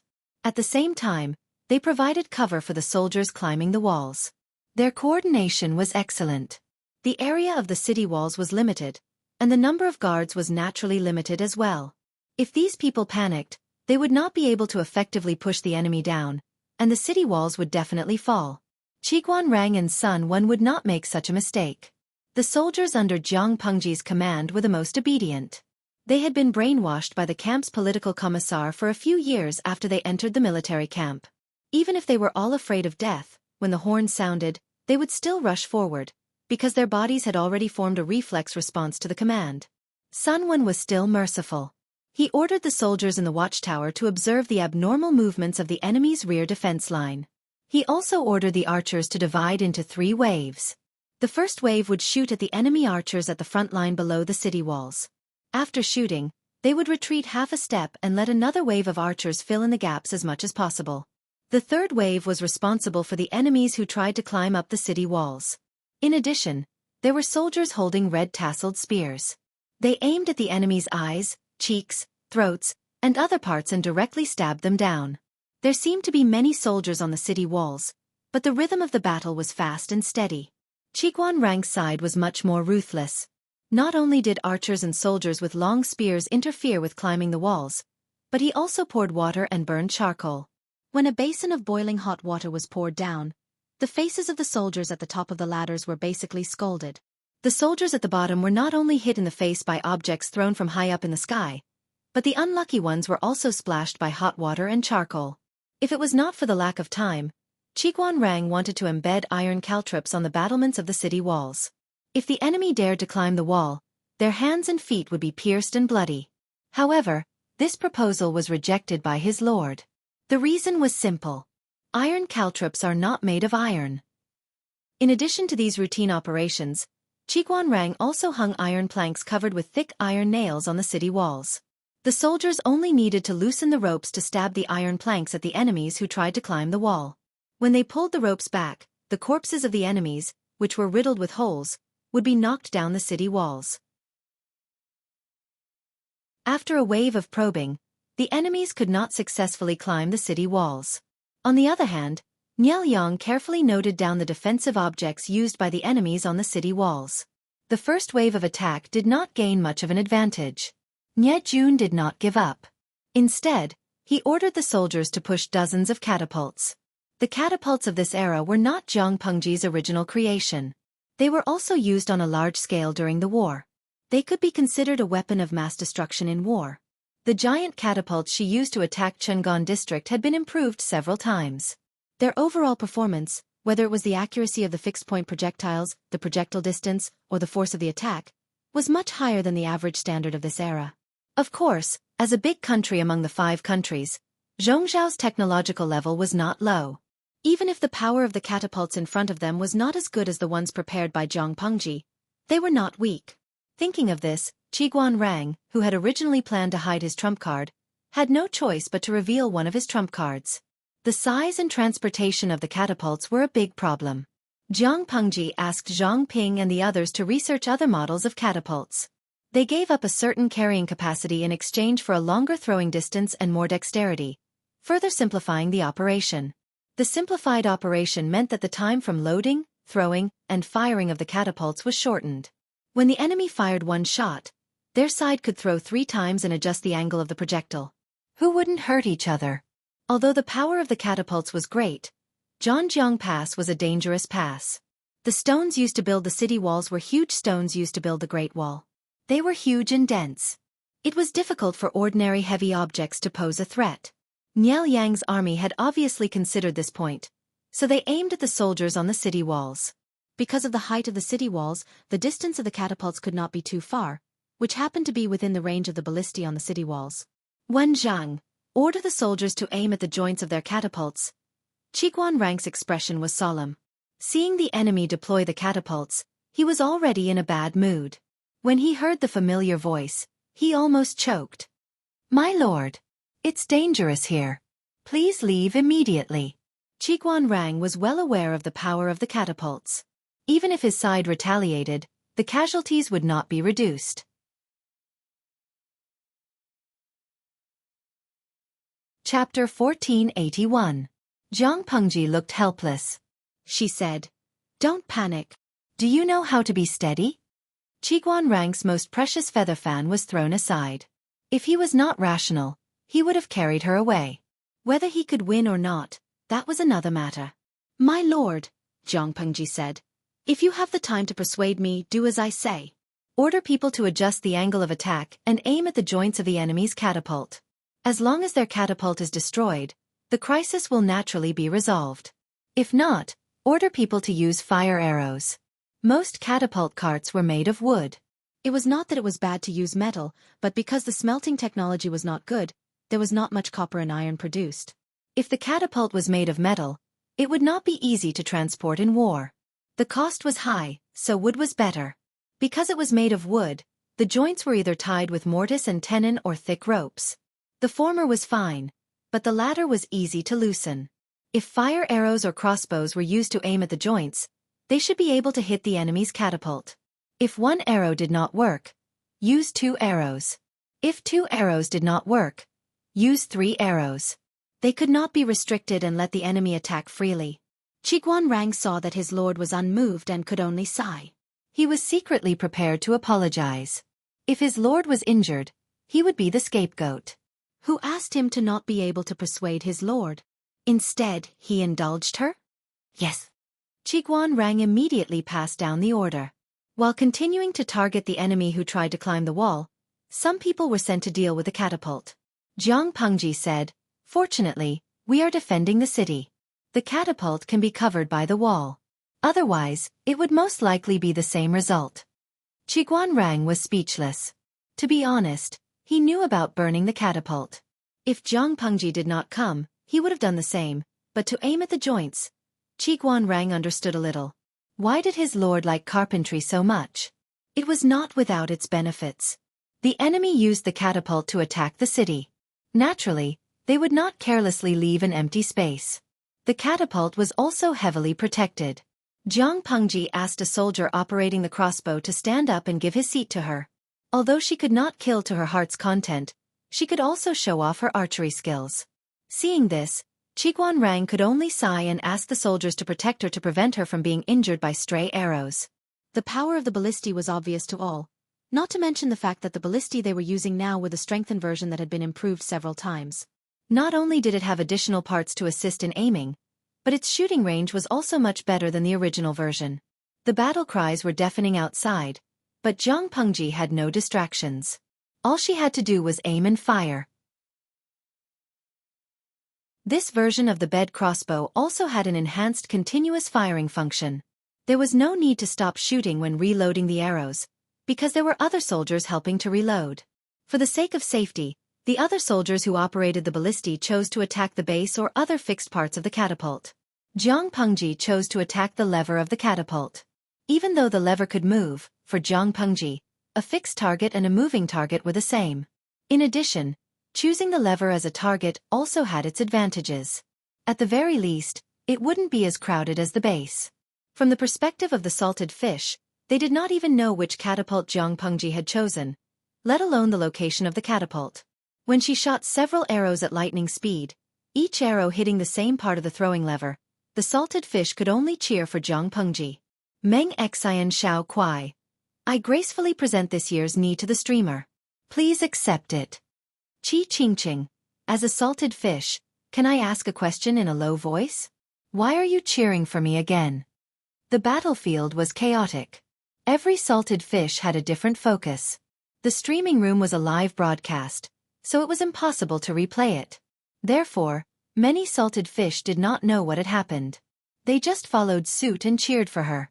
Anyway, it couldn't be wrong. Zhanxiang warning, with my excellent dynamic vision, I can responsibly tell you how awesome the streamer's operation is. That soul imprint just now was simply too cool.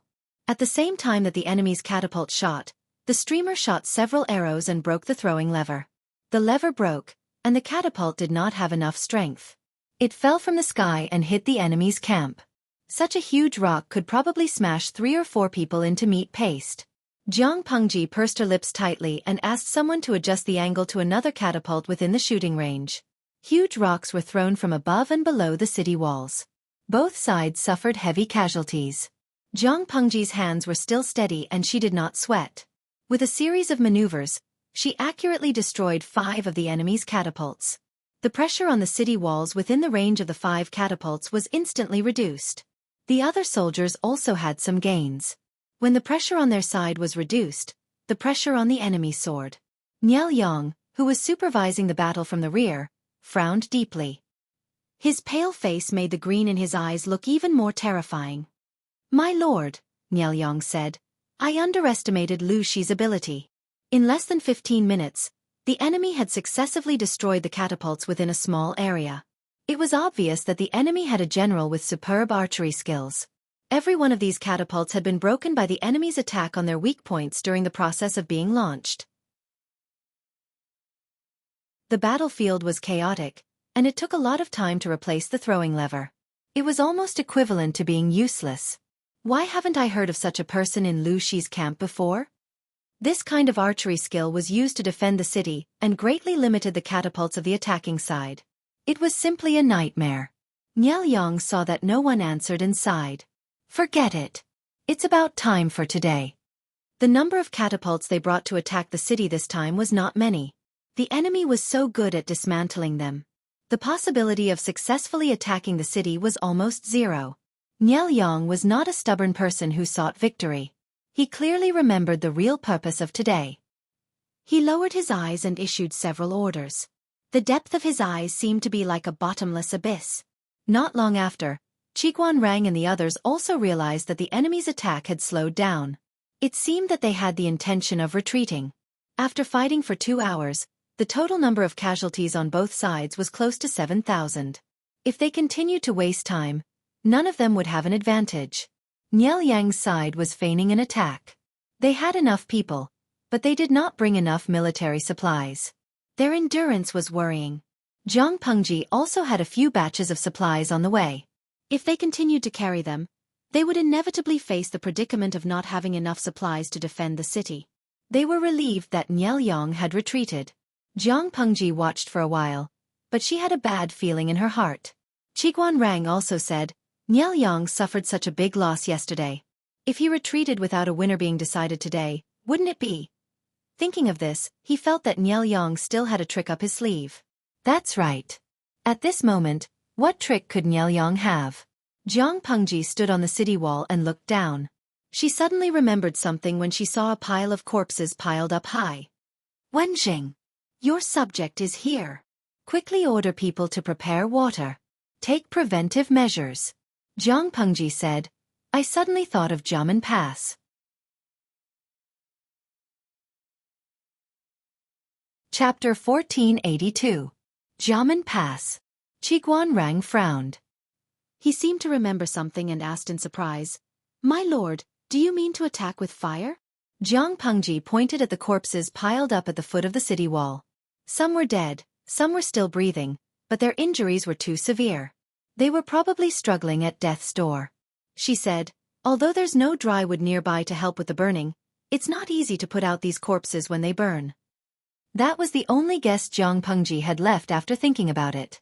She didn't know if she had guessed correctly, but it was better to be prepared. It was better to be more vigilant. Xueqi didn't dare to delay and immediately gave the order.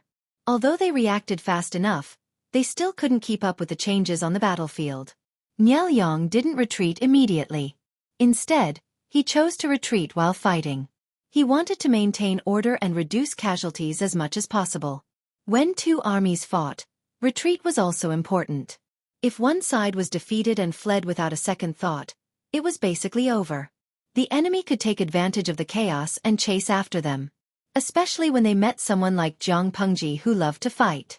Even if she was the general guarding the pass, she would lead her troops out of the pass to chase after the enemy.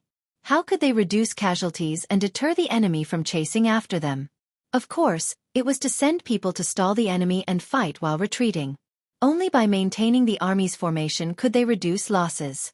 Exposing one's back to the enemy without taking any precautions was tantamount to handing over one's life to the enemy. Niel Yang naturally wouldn't make such a mistake. While they retreated, the rain of arrows on the city wall didn't stop.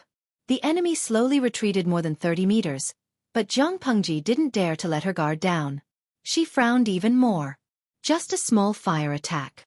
Niel Yang looked at the city wall. Although he couldn't see who was standing on it, he was sure that Zhang Pengji was paying attention to the situation at the front like him. Of course. He remembered the humiliation yesterday. Today, he pretended to attack to test the enemy's strength, but he also wanted to get back at her. Unfortunately, Zhang Pengji was too cautious. She had already cleaned up the forest near Zhanjiang Pass. If not for this great fire might have surrounded the entire Zhanjiang Pass. It was a southeast wind that day. The wind wasn't strong, but it was just right for Niel Yang. Thousands of archers shot arrows at the corpses below the city wall. Wave after wave, none of the arrows reached the battlements. Some soldiers who didn't know what was going on couldn't help but laugh. What was the use of shooting rockets at a dead person? Zhang Pengji's face turned solemn because she smelled a familiar pungent smell in the wind. It was easy to miss if one did not smell it carefully. Both sides had used fire arrows during the battle. As a result, the battlefield was filled with thick smoke. Some unlucky corpses were hit, and their clothes and corpses gave off a burnt smell. Under the cover of this smell, the smell of black oil, kerosene, and sulfur was easily ignored. Jiang Pengji stood on the city wall and looked down. She scanned her surroundings. After a while, she found that the clothes worn by the enemy's corpses were a little strange. Some of the soldiers even had firewood wrapped around their waists. The firewood was bound in linen cloth that had been washed with black oil. The scene of the battle between the two armies was extremely chaotic. Neither the supervisors nor the frontline soldiers noticed this, so it was easy to overlook it. This Nielyang, Jiang Pengji clenched her fists. On the other side, Sun Wan, who was supervising the battle, also noticed that the speed at which the corpses were burning was abnormal. In the span of a few breaths, the small flame had turned into a towering blaze that quickly spread. If the city wall of Zhanjiang Pass had not been made of huge stones, the fire would have reached it. Seeing that Zhanjiang Pass in the distance was surrounded by orange flames that soared into the sky, Nielyang's depressed mood eased a little. Zixuan, send someone to investigate which General Liu she promoted after this battle. On the battlefield, he could consecutively destroy several catapults in a very short period of time. Such archery skills could be considered valiant anywhere. He might not become the main general to lead the troops to kill the enemy, but he would not be a nobody. It was impossible for Jiang Pengji not to reward him generously for his meritorious service. Nielyang only needed to send someone to pay attention to who was promoted and rewarded. He could basically lock onto his target. Wei Yong agreed in a low voice. He saw that Nielyang's complexion had improved a little, and his mood also relaxed a lot. There's one thing that we need to pay attention to. The catapults under Lu Shi's command are obviously better than ours. Their power is extraordinary. Nielyang's feigned attack was not only to regain his dignity, but also to find out the enemy's background and see what cards they had up their sleeves.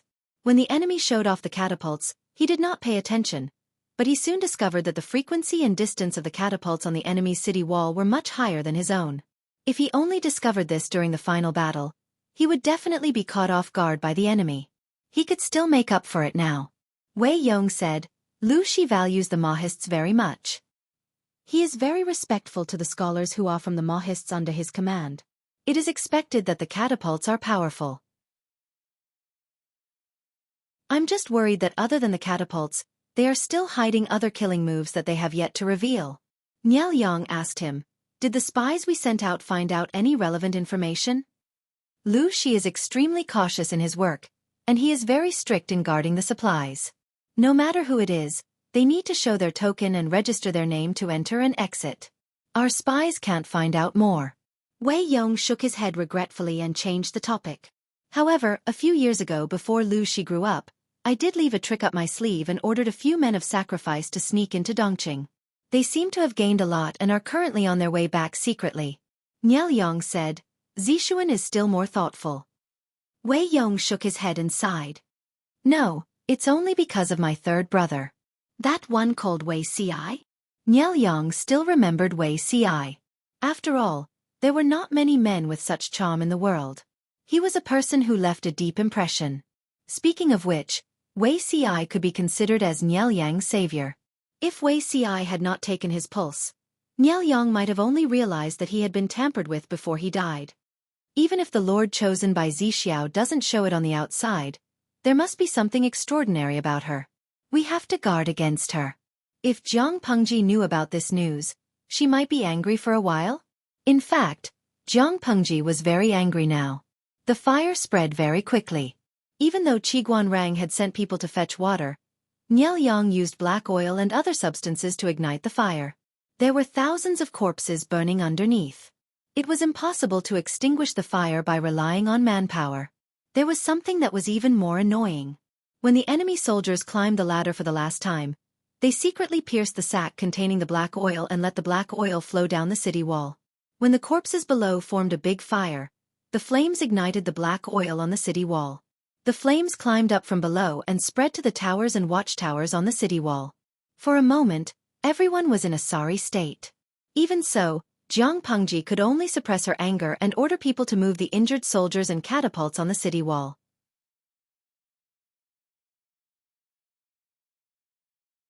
Chapter 1483. The wind fanned the flames, and the fire burned vigorously.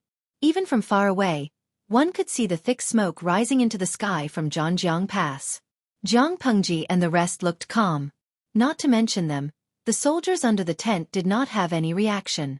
Those who were supposed to put out the fire did so, those who were supposed to move the injured soldiers did so, and those who were supposed to move the catapult carts did so. The mental fortitude of the idle fish in the live broadcast room was not as strong.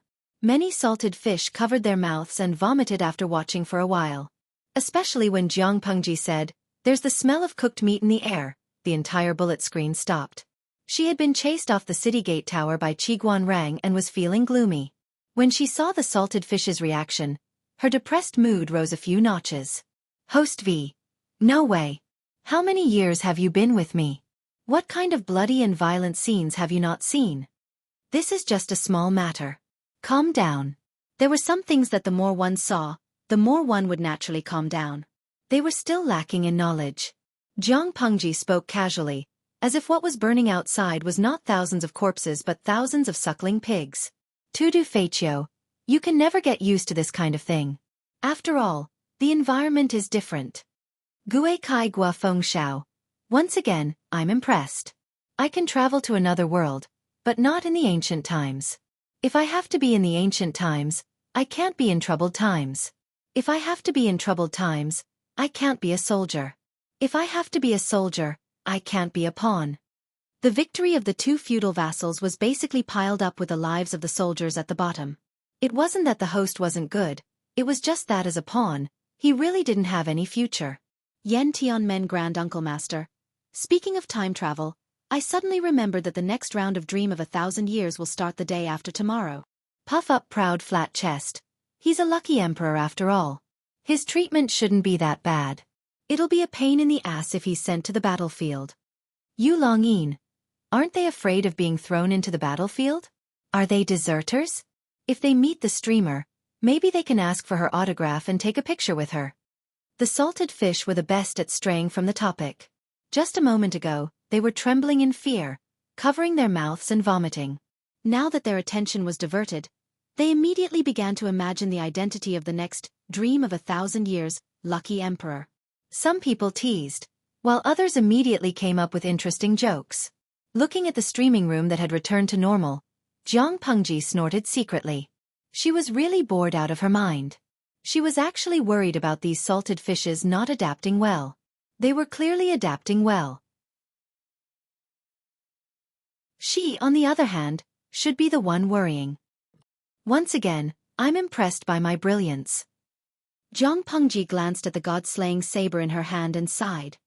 If I hadn't cut down the nearby trees in advance, I don't know how long this fire would have lasted.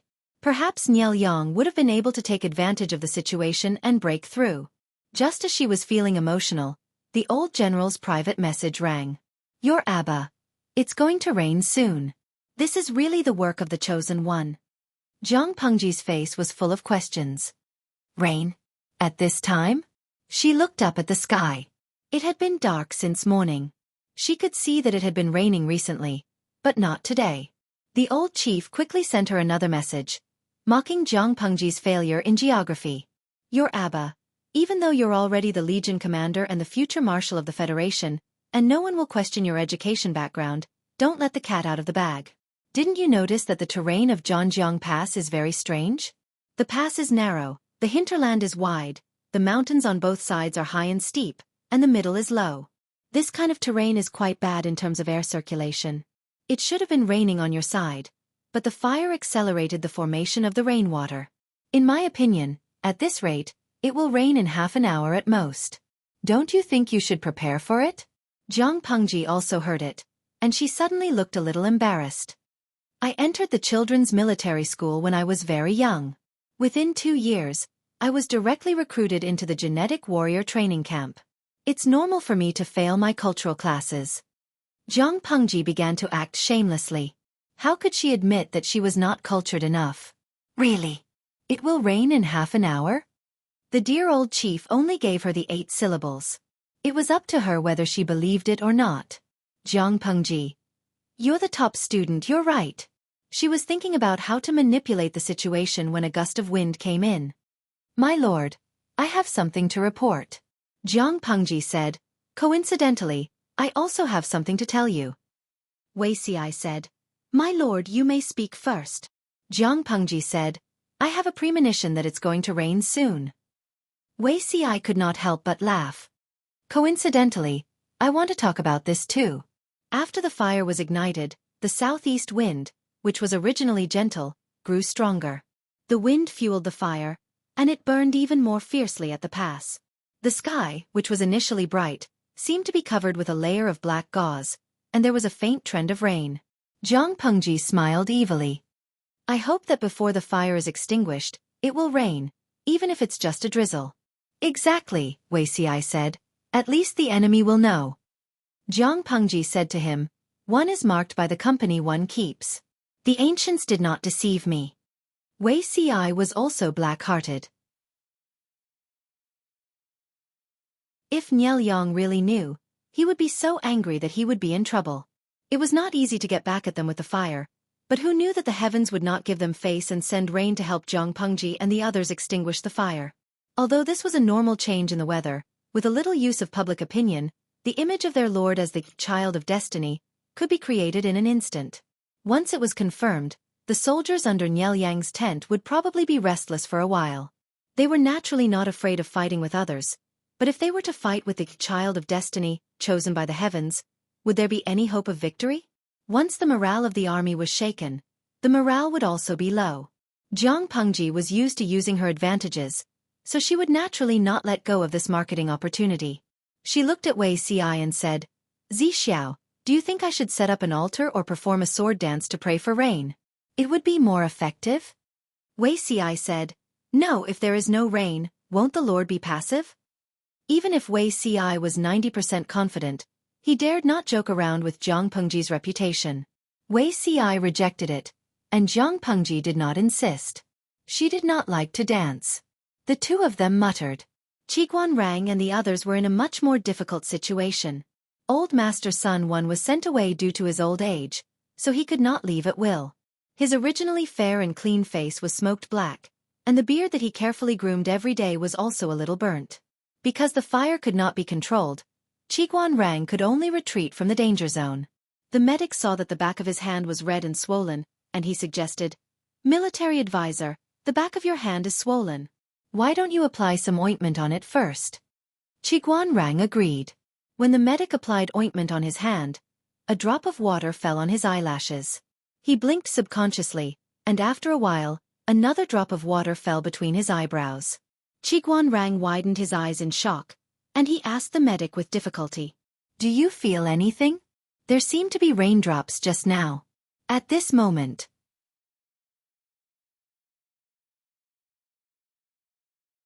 Chapter 1484. It's not an illusion, it's really raining. Qiguan Rang, who was always calm, did not care that the medics were still bandaging his wounds. He suddenly raised his hands high and pretended to catch the rain. The rain changed very quickly. At first, it was a drizzle, but soon it became a torrential downpour, drenching him from head to toe. Qiguan Rang did not care about his current embarrassing appearance. He could not help but hold his knees with both hands and bend over to laugh.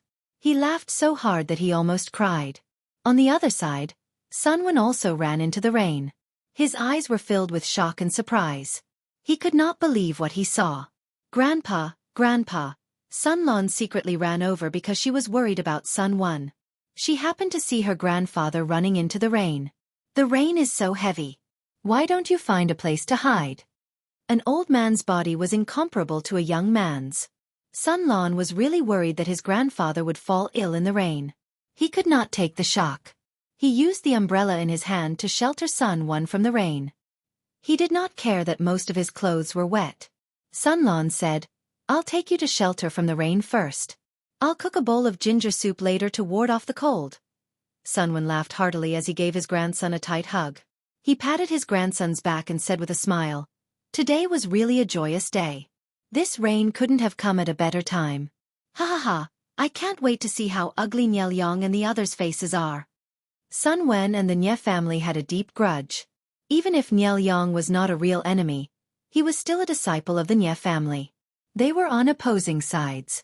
It was hard to say who would win the battle that day, but Niel Yang set a big fire before he left, which made Jiang Pengji's side very embarrassed. Who knew that even the heavens could not stand it anymore? It rained heavily in time and suppressed the rapid fire.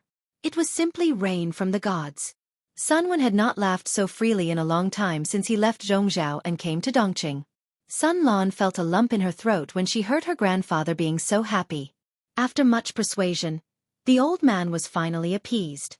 When the grandfather and grandson went to the commander's tent, they happened to meet Qiguan Rang, who came in the rain. Sun Wen exchanged greetings with him, smiled, and modestly offered a few pleasantries. Sun Lan could not help but say, "Even if you want to be modest, wait until you enter the main tent. You'll probably have to drink a few bowls of ginger soup." After he finished speaking, Qiguan Rang and Sun Lan entered the commander's tent with smiles. He was chased out by Jiang Pengji not long after he entered. "There's nothing urgent right now. You should at least change into a clean set of clothes first. Aren't you afraid of being rude?" Jiang Pengji sent them out to change their clothes. She then asked the soldiers to cook a big pot of ginger soup to ward off the cold. The heavy rain came quickly. Many people were completely drenched before they could react. Jiang Pengji waited for a while before the marshal's tent was slowly filled with people. As the defending party, the casualties on Jiang Pengji's side were not small, and the losses were even greater. After all, arrows could be recycled. When cleaning up the battlefield, not only did they have to clean up the corpses, but they also had to recycle the arrows. Otherwise, based on the scale of 100,000 people, who knew how many arrows would be used to fight a battle? Who could afford to waste so many arrows? If one side won, not only would they be able to retrieve their own arrows, but they would also be able to retrieve the enemy's arrows and increase their military resources. If Niel Yang retreated obediently, Jiang Pengji could send people out of the city to clean up the battlefield and recover the usable resources. In the end, Niel Yang burned everything down with a big fire. He admitted his loss, but Jiang Pengji's loss could not be recovered. All in all, she suffered a great loss in this defensive battle. If it was not for the rain that struck the enemy's morale and public opinion, she would be even more depressed. Jiang Pengji was depressed, but Niel Yang was so angry that he vomited blood. The Nye army retreated and left, returning to the camp in a grandiose manner. Not long after they arrived at the camp, Niel Yang's son, Nye Qing, led a group of officials who had stayed behind to welcome Niel Yang. Niel Yang had just dismounted from the horse's back when he suddenly felt something cold on the back of his hand. What was this feeling? Not long after, another drop of water dripped on the back of his hand. He then knew that it was not an illusion. Looking at the drop of water, Niel Yang's heart tightened. His face was as pale as a wall that had been painted white. "Father, what's wrong?" Nye Qing stood on the right to support Niel Yang, while Wei Dan stood on the left to take care of him. "This is rain." Wei Dan raised his hand and a few drops of rain fell on his palm. His phoenix eyes gradually widened, and his eyes were filled with shock and disbelief. Nye Qing did not understand. He felt for a while and said, "It's indeed raining. It's normal to rain at this time of year." He found that after he finished speaking, his father Niel Yang's arm was stiff, as though he was forcefully holding on to something. "Father?" Nye Qing asked. Niel Yang's expression turned livid. Caught off guard, he spat out a large mouthful of blood and his body fell backwards. Nye Qing was so shocked by this turn of events that he did not know how to react. It was Wei Dan who went forward to catch Niel Yang and quickly helped him up. "Quick!" Wei Dan was so frightened that cold sweat broke out on his forehead. His refined voice cracked and was filled with panic. "Quick, call the doctor." Many of Niel Yang's confidants knew that his body was not well, and a small number of people had also seen some clues. However, he was extremely calm in front of others. This was the first time he had spat out blood and fainted in front of others. It would not take long for the news to spread throughout the camp. Niel Yang was furious this time. Even a normal person would be injured, let alone a patient like him. The doctor had used all his strength to save him and had even used strong medicine to keep him alive. Seeing this, everyone broke out in a cold sweat for him. "Do your best and leave it to the heavens. If he does not wake up tomorrow, I'm afraid." The white-haired and bearded doctor shook his head and sighed heavily. Everyone's heart sank when they saw this. After this torment, it was already late at night. The heavy rain had finally stopped, and the puddles on the ground were filled with rainwater. Xueqi took care of the seriously ill Nielyang, his eyes bloodshot. Nielyang frowned when he saw this. He said sincerely, "Elder brother, uncle will definitely be able to turn this into safety." Xueqi knelt by Nielyang's bed, his face full of self-blame. He had learned of the situation at the front lines from the generals who had participated in the battle, and understood why his father had spat out blood after the rain. The heavens were on the enemy's side. A heavy rain had ruined Nielyang's plans. How could he not be furious and spit out blood? Nielyang said, "This matter is clearly Lu Shi's fault. Elder brother, why do you blame yourself?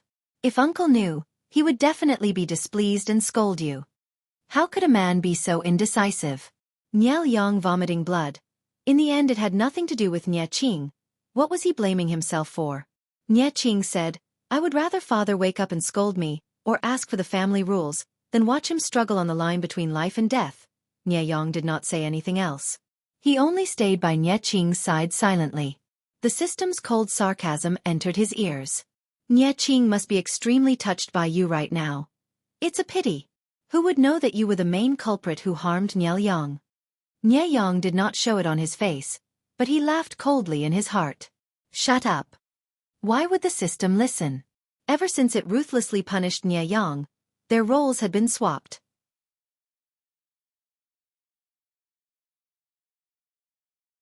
Chapter 1485.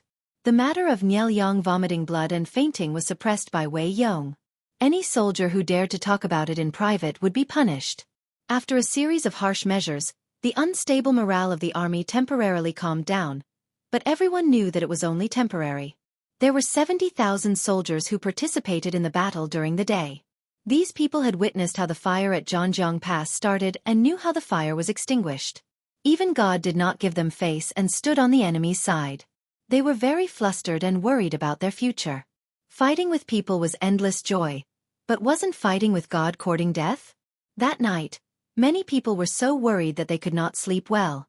Nielyang also woke up in the early morning. He clearly felt that his body was much heavier than before, and he had no strength in his entire body. As soon as he turned his head, he saw his tired son lying on the side of the bed. Another person called Nielyang was also lying on the side and sleeping soundly. "My lord is awake?" Wei Yong noticed that his lord was awake immediately, and his anxious mood instantly calmed down. Nielyang used his eyes to signal Wei Yong to speak softly so as not to wake Xueqi. He closed his eyes and thought about the reason for his coma. He sighed and asked, "What was the situation after I fainted?" Wei Yong said, "There was no movement on Lu Shi's side.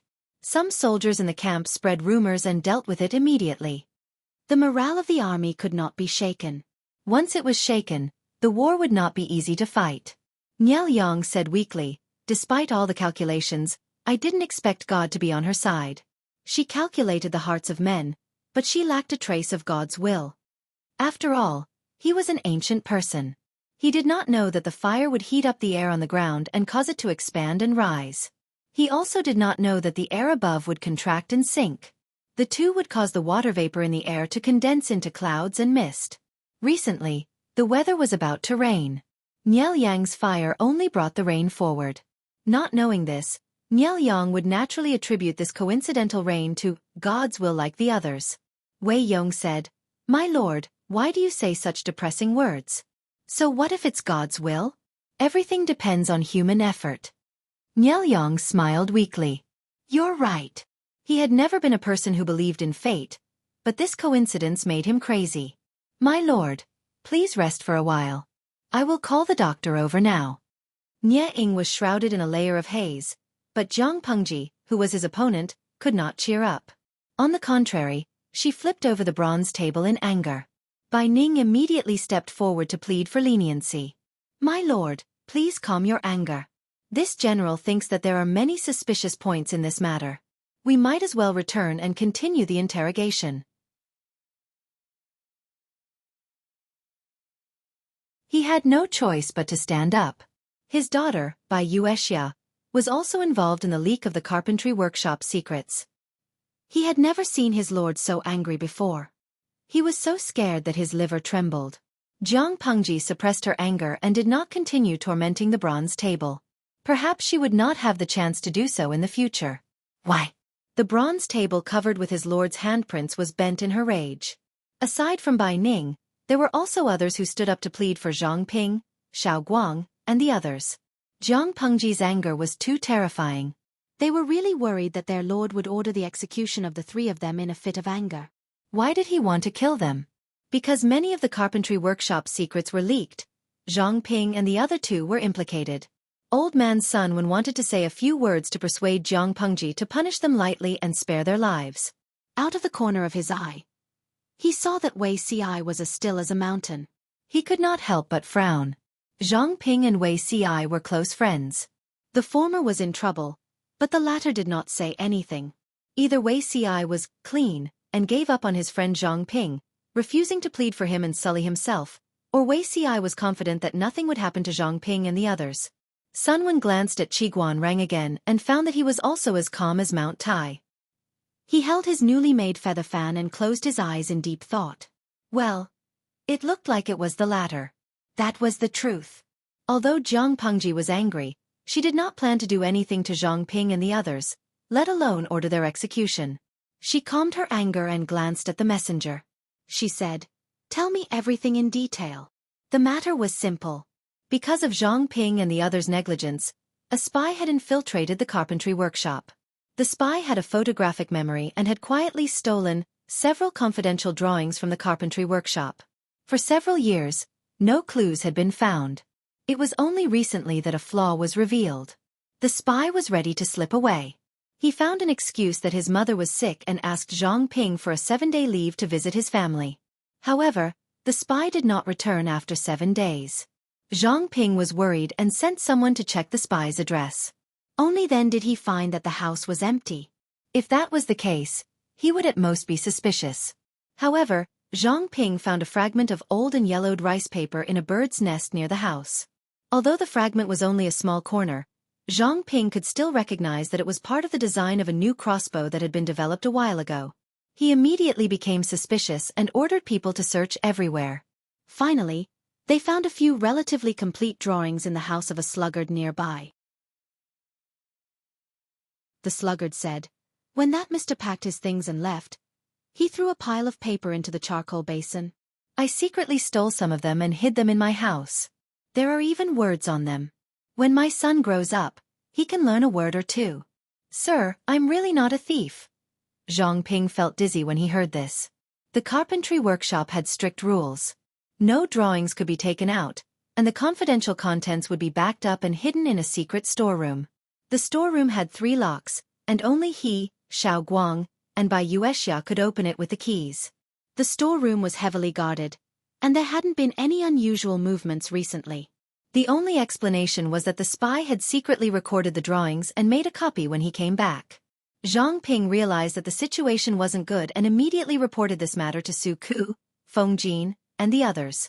On one hand, they sent troops to kill the spy, and on the other, they carefully investigated the truth of the matter. This spy was a member of the Mo family who had sought refuge with Zhang Ping many years ago. Because Zhang Ping disliked his ability, he had never been put in an important position. Later, the spy was transferred to Xiao Guang's side. Xiao Guang had a good temper and would occasionally give the spy some work. The real reason this spy was promoted was because of Bai Yuexia. Bai Yuexia had discovered that the spy had a photographic memory. Although this person's talent was weak and his creative ability was lacking, he was honest, loyal, and willing to endure hardships. After a few years of experience, he slowly climbed up. After accumulating enough experience, Bai Yuexia would occasionally guide him, and the spy once again entered the eyes of Zhang Ping and Xiao Guang. For the past year, the spy had participated in the remodeling design and was qualified to access the confidential drawings, so he secretly made a copy. Because Zhang Ping and the others would update the drawings at any time and make changes to the details, the spy had quite a few copies. He took the final version of the draft and burned the rest, but he didn't expect a nearby sluggard to intercept a part of it. Jiang Pengji continued to ask about the spy, such as his name, background, and ancestral home. On the other side, Wei Ci's brows furrowed more tightly as he listened. He had never thought that the spy would be this person. Xueqi, an ordinary name, was a typical example of a person who was unknown throughout his life. However, he had an extraordinary and extremely famous wife, Bai Yuexia. Yes, in her previous life, Bai Yuexia's husband was Xueqi.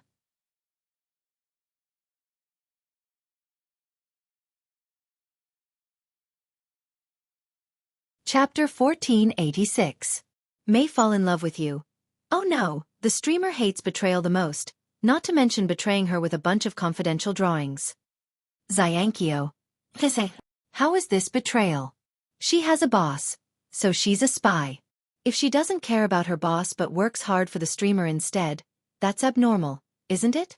However, this operation is indeed disgusting. Although the salted fish were always complaining about Jiang Pengji's bad luck, if she really encountered something that didn't go her way, the salted fish were even more furious than she was. The streamer in front of them is their 5 million salted fish coach. No one can bully her except them. Tangled Pegasus.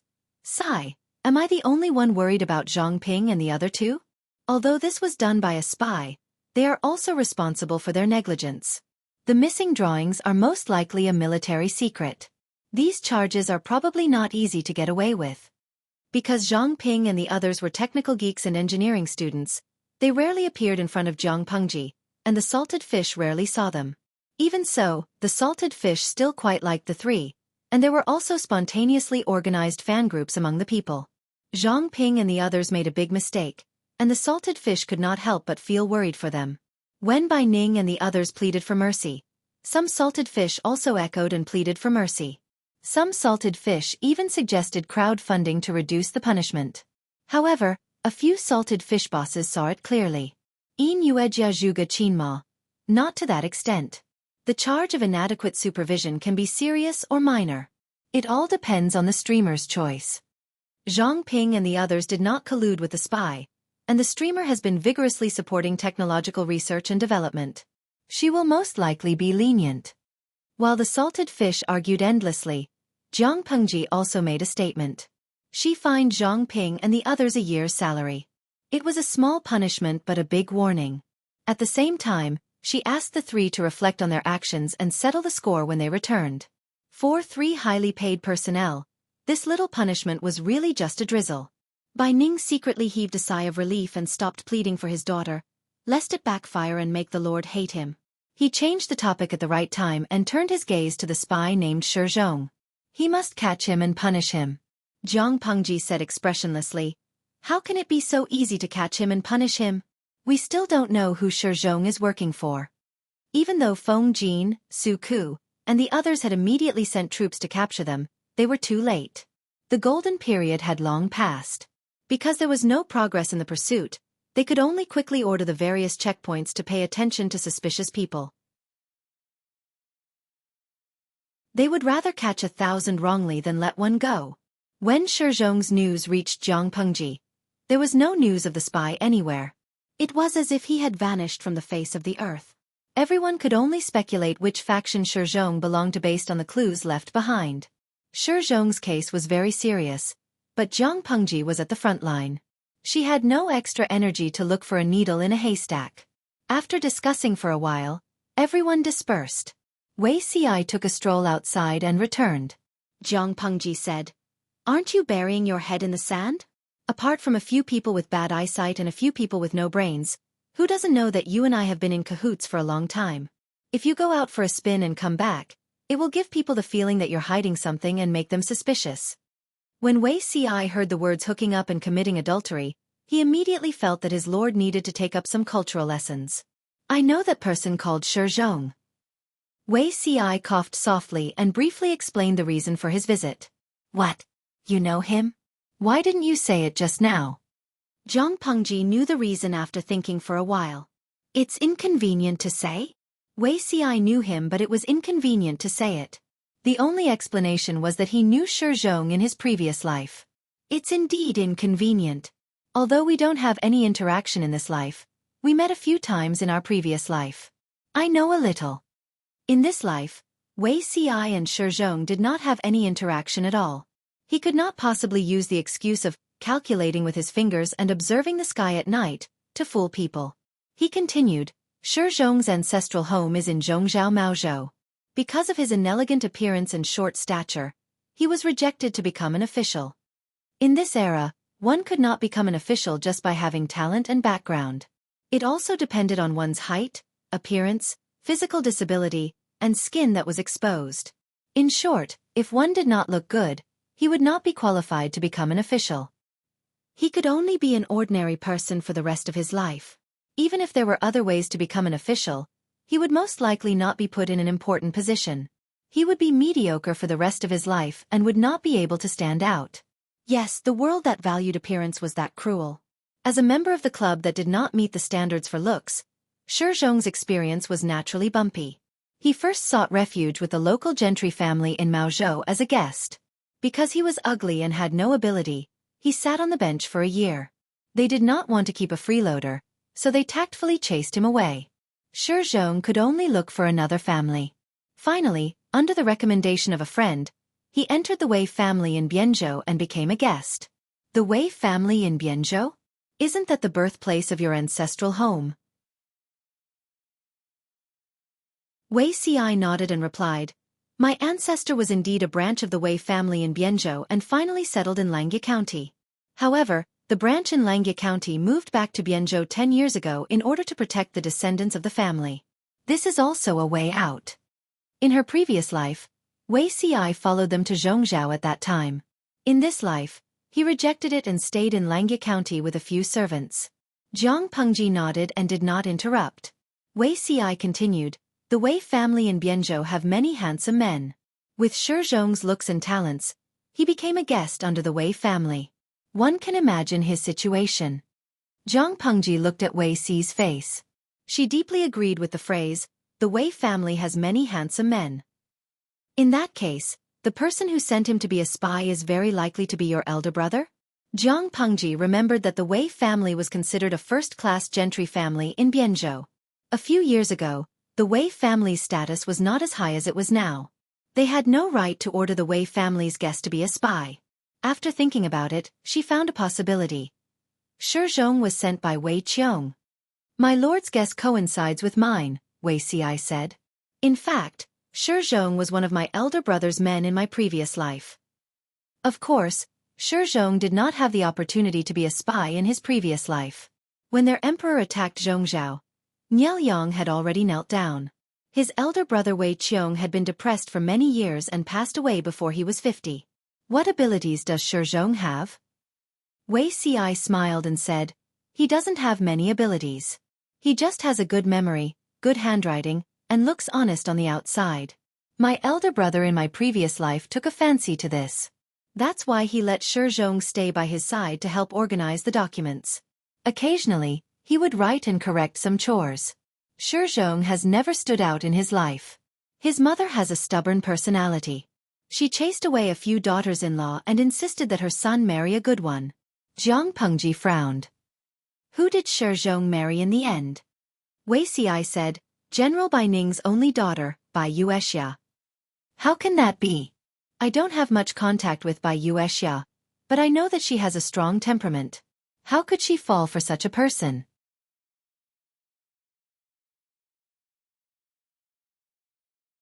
Chapter 1487. Wei Ci also smiled bitterly. Regarding this point, he vaguely heard the reason from Her Majesty. There were no more than 3 reasons why Bai Yuexia chose Shi Zhong. First, Shi Zhong knew how to please his father-in-law and increase Bai Ning's favorability. Second, Bai Yuexia also felt that she should have a child to continue the bloodline and let her father Bai Ning feel more at ease in his old age. Third, Shi Zhong was a man with no ability and was easy to bully. No matter how much he roared or barked, he was still the same. When all men are men, there is only one father. What the ancient said makes some sense. In summary, Bai Yuexia was willing to end her single life only for her old father, Bai Ning. There were many men in the world who could be a husband, but there was only one father. How could the two be compared? It was not appropriate for him to say these details, so he just vaguely explained the general situation. He said, Bai Yuexia was almost 30 in her previous life, but she still refused to get married. General Bai Ning was very worried. Shi Zhong was forced by his mother, and somehow he set his eyes on her, hoping that Bai Yuexia could help him in his career. Shi Zhong was self-aware and did not take the initiative to approach the girl. Instead, he took a detour to look for General Bai Ning. After a while, he had a good impression of her. Shi Zhong pretended to be good before marriage, but after a few years of marriage, he revealed his true nature. He could not tolerate his wife being in a high position and humiliating his dignity as a husband. Jiang Pengji laughed. That's funny. On one hand, he wants his wife to help him, but on the other hand, he can't tolerate his wife being in a higher position than him. What does that mean? Does he think that if Bai Yuexia helped him and gave him a chance, he would be able to rise to the top? Doesn't he have any idea what kind of qualifications he has? Wei Ci said, there are many people in this world who are more ambitious than the sky. Maybe that's what he thinks. In the end, Bai Yuexia and Shi Zhong were married for a few years and had 2 children. Shi Zhong was still a small official who could not be put in an important position, but Bai Yuexia's career became smoother and smoother. She became the Minister of Works, one of the 6 ministries. Everyone in the imperial court knew that Bai Yuexia had a good-for-nothing husband. When his colleagues gathered together, there were always people who teased or ridiculed Shi Zhong, asking him why, as the head of the family, he couldn't control his wife. Shi Zhong had long held a grudge against Bai Yuexia for not doing her best to support him. Now, he was even more furious and jealous. He did not know when it started, but Shi Zhong started to wander around the red light district. The first time he went there, his colleague informed Bai Yuexia. Bai Yuexia waited for him to return to the mansion and interrogate him. Shi Zhong knew his colleague's secret and was ashamed and angry. He lost his composure and wanted to use domestic violence. As the daughter of a general, how could Bai Yuexia be at a disadvantage? On the contrary, it was Shi Zhong who was beaten black and blue by her, crying and wailing. After learning the whole story of her son's beating, Shi Zhong's mother secretly urged Bai Yuexia to resign from her position and stay at home to serve her husband and teach her son. Shi Zhong's mother pushed and fought, and Bai Yuexia had a miscarriage. She didn't know she was pregnant until she miscarried. Jiang Pengji said, in this world, other than blood-related men and married men, what man can't be a husband? She can actually tolerate it? Wei Ci said, of course she didn't. Coincidentally, Her Majesty was implementing the one family, two household system. She used her official position to force Shi Zhong to agree. She originally wanted to register both children into her family and then prepare for a divorce. However, Shi Zhong and his mother refused to agree, and the law did not support Bai Yuexia's taking the 2 children, so she took her eldest daughter away. This daughter is very promising, but that son was raised to be useless. Bai Yuexia's eldest daughter was chosen to be the study companion of the crown prince, Jiang Yan. Looking at the relationship between the 2 children, they would definitely be the left and right arms of the young emperor in the future. Bai Yuexia's son was raised to be arrogant and willful by Shi Zhong and his mother. After Shi Zhong remarried, his wife maliciously praised him to death. When the child was 15 years old, he fought with others and rode a horse to race. He trampled 6 people to death and was finally sentenced to death. Jiang Pengji was not surprised. Shi Zhong and his mother are not good. How can they teach their child well under the influence of what they see and hear? Wei Ci said, that child, I'm afraid his innate talent is not good. He takes after his father. Before Bai Yuexia divorced, she was the one who raised the child. Not long after the divorce, Bai Yuexia found out about her son's situation in the residence. She wanted to raise him, but unexpectedly, the child pointed his finger at his biological mother and insulted her, comparing her to a prostitute. Bai Yuexia was so angry that she completely gave up on this son and refused to acknowledge him anymore. Of course, in the end, she was the one who sent people to the market to collect her son's corpse. Their mother-son relationship was limited to that. Shi Zhong is really a bad person. After he separated from Bai Yuexia, he often referred to himself as the husband of the Minister of Works. Usually, he would drink with his scoundrels and gossip about Bai Yuexia's private affairs. He often visited brothels and his mother slandered and insulted him everywhere. Officials were very concerned about their reputation. No matter what happened internally, their reputation must not be tainted on the surface. If Bai Yuexia was not trusted by Her Majesty and she was usually cautious and reliable, she would probably be depressed by the imperial censor's criticism. Xueqi said, I thought that Bai Yuexia had long entered the Lord's tent and she would not meet Shizhong. I didn't expect to meet him in this way. Jiang Pengji said, maybe this is called fate. Even if it's fate, it's an ill-fated relationship. Xueqi sighed. Compared to Shizhong, I think Shiheng is better. It's a pity that Shiheng has worked with her for several years, but they still address each other as colleagues. There doesn't seem to be any romantic feelings between them. If the two of them can get married, it will be perfect. Zhang Ping was fated to have a plum wife and a crane son in his previous life. This was also his pursuit, so Xueqi could not persuade him otherwise. In this life, he saw that Zhang Ping's obsession with being single for the rest of his life was not very deep. Perhaps there was a chance. Jiang Pengji said, if you were an iceman, I'm afraid you would starve to death. Xueqi asked, why? Jiang Pengji said, matchmaking is also a skill. How can I mess around like you? Xueqi held back his laughter and said, I hope that my lord can point out the right path. Jiang Pengji said as if she had been through it, to deal with this kind of situation, you should get straight to the point. Don't pretend to be ambiguous.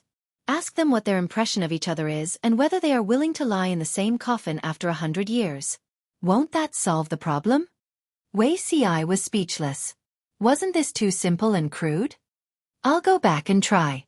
Maybe I can be a matchmaker. I haven't been to a wedding for a long time. Jiang Pengji hesitated for a while and said, wait, why do you want to matchmake Shiheng and Yuexia, and not someone else? It's not that I'm biased, but Shiheng has a dignified appearance. If he has the intention to get married, I'm afraid that his family's doorstep will be flattened by icemen. The possibility of him choosing Yuexia doesn't seem high. Xueqi held back his laughter and said, Shiheng doesn't rely on a face to distinguish beauty from ugliness, he relies on his hands. Because of this strange illness, others thought that Zhang Ping was arrogant and difficult to get along with. Xueqi was one of the few friends he had. He took the initiative to get to know Xueqi only because he had a pair of hands that made people fall in love at first sight.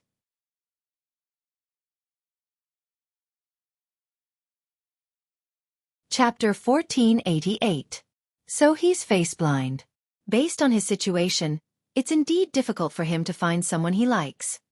After all, no one knew what kind of hands Zhang Ping liked. No matter how good-looking Xueqi's hands were, they belonged to someone. They couldn't give them away. Xueqi said, My lord, why don't you send someone to guard the mountains near Zhanjiang Pass? Maybe there will be some gains. Since Shizhong was sent by Xueqi's elder brother, Wei Dan, he would definitely find a way to hand the things over to Wei Dan after stealing the secrets. At this time, Wei Dan was in the Nye camp outside the pass. Shizhong would definitely not go far. He would most likely cross the border nearby and sneak in. Jiang Pengji nodded. I understand. Later, send someone to guard and arrest any suspicious people. Since the end of the siege, the troops of the two armies had not moved. Niel Yang needed to recuperate, and Jiang Pengji needed to reorganize the troops. She counted with her fingers. The supplies sent by the logistics were almost here. Time passed in a flash. The new episode of Dream of 1,000 Years began the lucky draw. The 5 million salted fish rubbed their hands excitedly. Yen Rian, make another wish. I'm willing to exchange 15 pounds of meat for a dream of 1,000 years! Tong Meng, I also make a wish. I'm willing to exchange Tang Qi for a dream of 1,000 years! Fu Duo, choose me, choose me. I woke up early today to go to Jin Shan Temple to pray. I'm very devout. Looking at the screen full of prayers and metaphysics, Jiang Pengji sighed and pressed the lucky draw button. Countless salted fish IDs flashed in the center of the screen. After a minute, there was a beep. The lucky emperor was born. Lan Chue Yubuja. Me. It's actually me. I'm so lucky. Goodbye, I'm going to cross over. The lucky emperor was so excited that he was incoherent. The other salted fish felt sour in their hearts and roared angrily, Bah! Because of the previous lucky emperor's strategy posts, the salted fish were seriously prepared, regardless of whether they were lucky enough to cross over. Maybe one day they would be lucky enough to cross over. The new lucky emperor happily ran to her Simon's bed. She did not take off her clothes or shoes. She lay flat on the bed and closed her eyes. Not long after, she felt a sense of weightlessness, as if she had flown into the sky. When she opened her eyes, the scenery around her had changed greatly. She was not lying on a spring mattress, but wild grass and gravel. "No way, so unlucky!" A slightly deep male voice escaped from his throat, scaring her into covering her mouth. After a while, she carefully moved her other hand down to his Adam's apple, and then down to his flat chest. She continued to move down, and her face turned red as she let go of her hand. Oh my! Not only did he come to the wilderness, he even turned into a man. She mumbled as she looked around and found a screen floating in the air. The screen was filled with comments from the salted fish. Since she had read the previous European Emperor's Guide, she accepted it very well and did not make a fuss about it. "Hi, everyone. Baby is the new lucky king. Acting cute. #carrot. Carrot hashtag, unexpectedly, the salted fishes didn't buy it at all. They all sent vomiting emojis. Tudo feitio. Find a puddle and look at yourself. Don't act cute if your looks aren't good enough. It hurts my eyes. Jing-ing. It's not too ugly, but it's below the standard of a normal person. The killing power of acting cute is comparable to Sister Feng who just debuted." The salted fishes chatted one after another. The European Emperor couldn't help but raise his hand to touch his face and look for a puddle. "Ah, I was scared to death." She was so scared that she half squatted and jumped to the side. "This is deep in the forest. My luck is too bad. Do I have to stay here for the precious 12 hours? It had been raining heavily outside, and the man's clothes were wet. His face looked sickly, and it was obvious that he had been sick. She turned around and carried the man's luggage and bookcase on her back, so that the original owner wouldn't wake up and find his belongings gone. As a good baby who had grown up in the new era, she couldn't cause trouble for others even if she had transmigrated. "I've transmigrated. I can't go back without even seeing an ancient person. That's too much." She cheered herself on. In order to reduce her fear, she forced herself to think of messy things. For example, she started to run wildly while walking. "You guys don't know that before I transmigrated, I was an A-cup, so I didn't know how painful it was for a girl with big boobs to run 800 meters. Later, my childhood friend told me that if a man ran naked, it would be painful. Now I've finally experienced it. The ancient people really didn't have underwear. The thing between their legs swung when they ran, and the faster they ran, the more painful it was. Tong Tong's girl. You're indeed an old lady. I admit defeat." With the salted fishes joking around, the European Emperor was not very afraid, but that was all. Not long after, Jiang Pengji sent a bullet screen. "Don't go forward. Stop and step back. There are snakes in front." Oh my! The European Emperor was so scared that her whole body trembled. She was most afraid of snakes. She took a closer look and saw a few snakes coiled on the tree in front of her. She stepped back carefully and was so scared that tears came out of her eyes. The system considerately gave her an electronic map. The red dots on it meant that there were dangerous beasts. The European Emperor only needed to put her hand on the red dots to see the species of the beasts. A rough scan showed that 70% of them were snakes. The density of snakes in the wild was too high, wasn't it? But it made sense. In her era, the number of humans had skyrocketed, squeezing too much living space. Snakes had no habitat, so it was a problem for them to reproduce and survive. It was different in ancient times. The number of humans was small, and there were many habitats in the wild. Snakes could restrain humans, so the density was naturally high.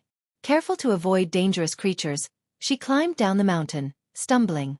She didn't know if the man climbed over the mountain and wanted to go down, or if he had just climbed a few dozen meters.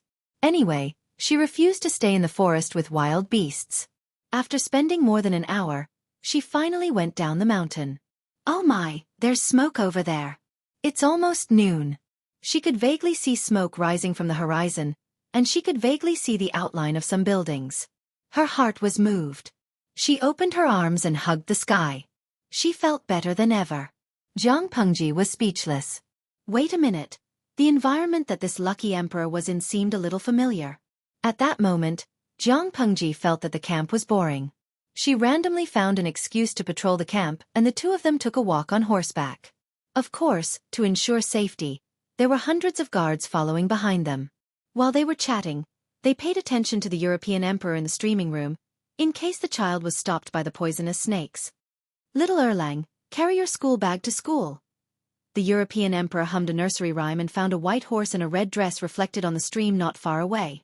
Because this body was short-sighted, she couldn't see very clearly. "Who is it?" Accompanied by the pleasant and somewhat familiar male voice, she heard the sound of a sharp sword being unsheathed. She panicked. In the blink of an eye, the sharp sword in Wei Si's hand was already against her neck. "Say, Beauty Ci? Oh my, she won the lottery."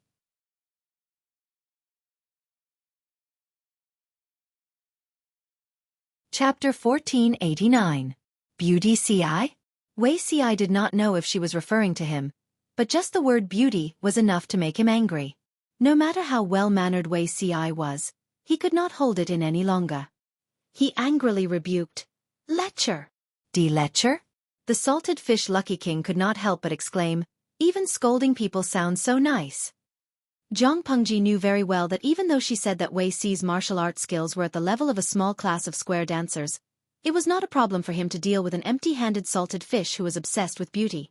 If salted fish was allowed to do as he pleased, Wei Si might not be able to hold back and stab someone to death. "Zixiao, what's wrong?"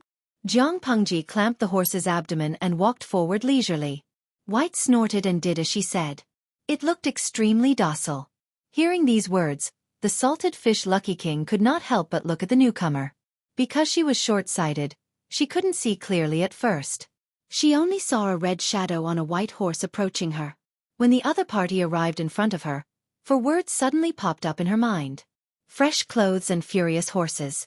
The woman on the back of the horse was dressed in red, and there was a faint smile on her handsome face. The white horse she was riding on was snow white from head to toe, and there was not a single flaw on it. The salted fish European king stood rooted to the ground. He stared at the screen for a long time, and his brain froze for a moment.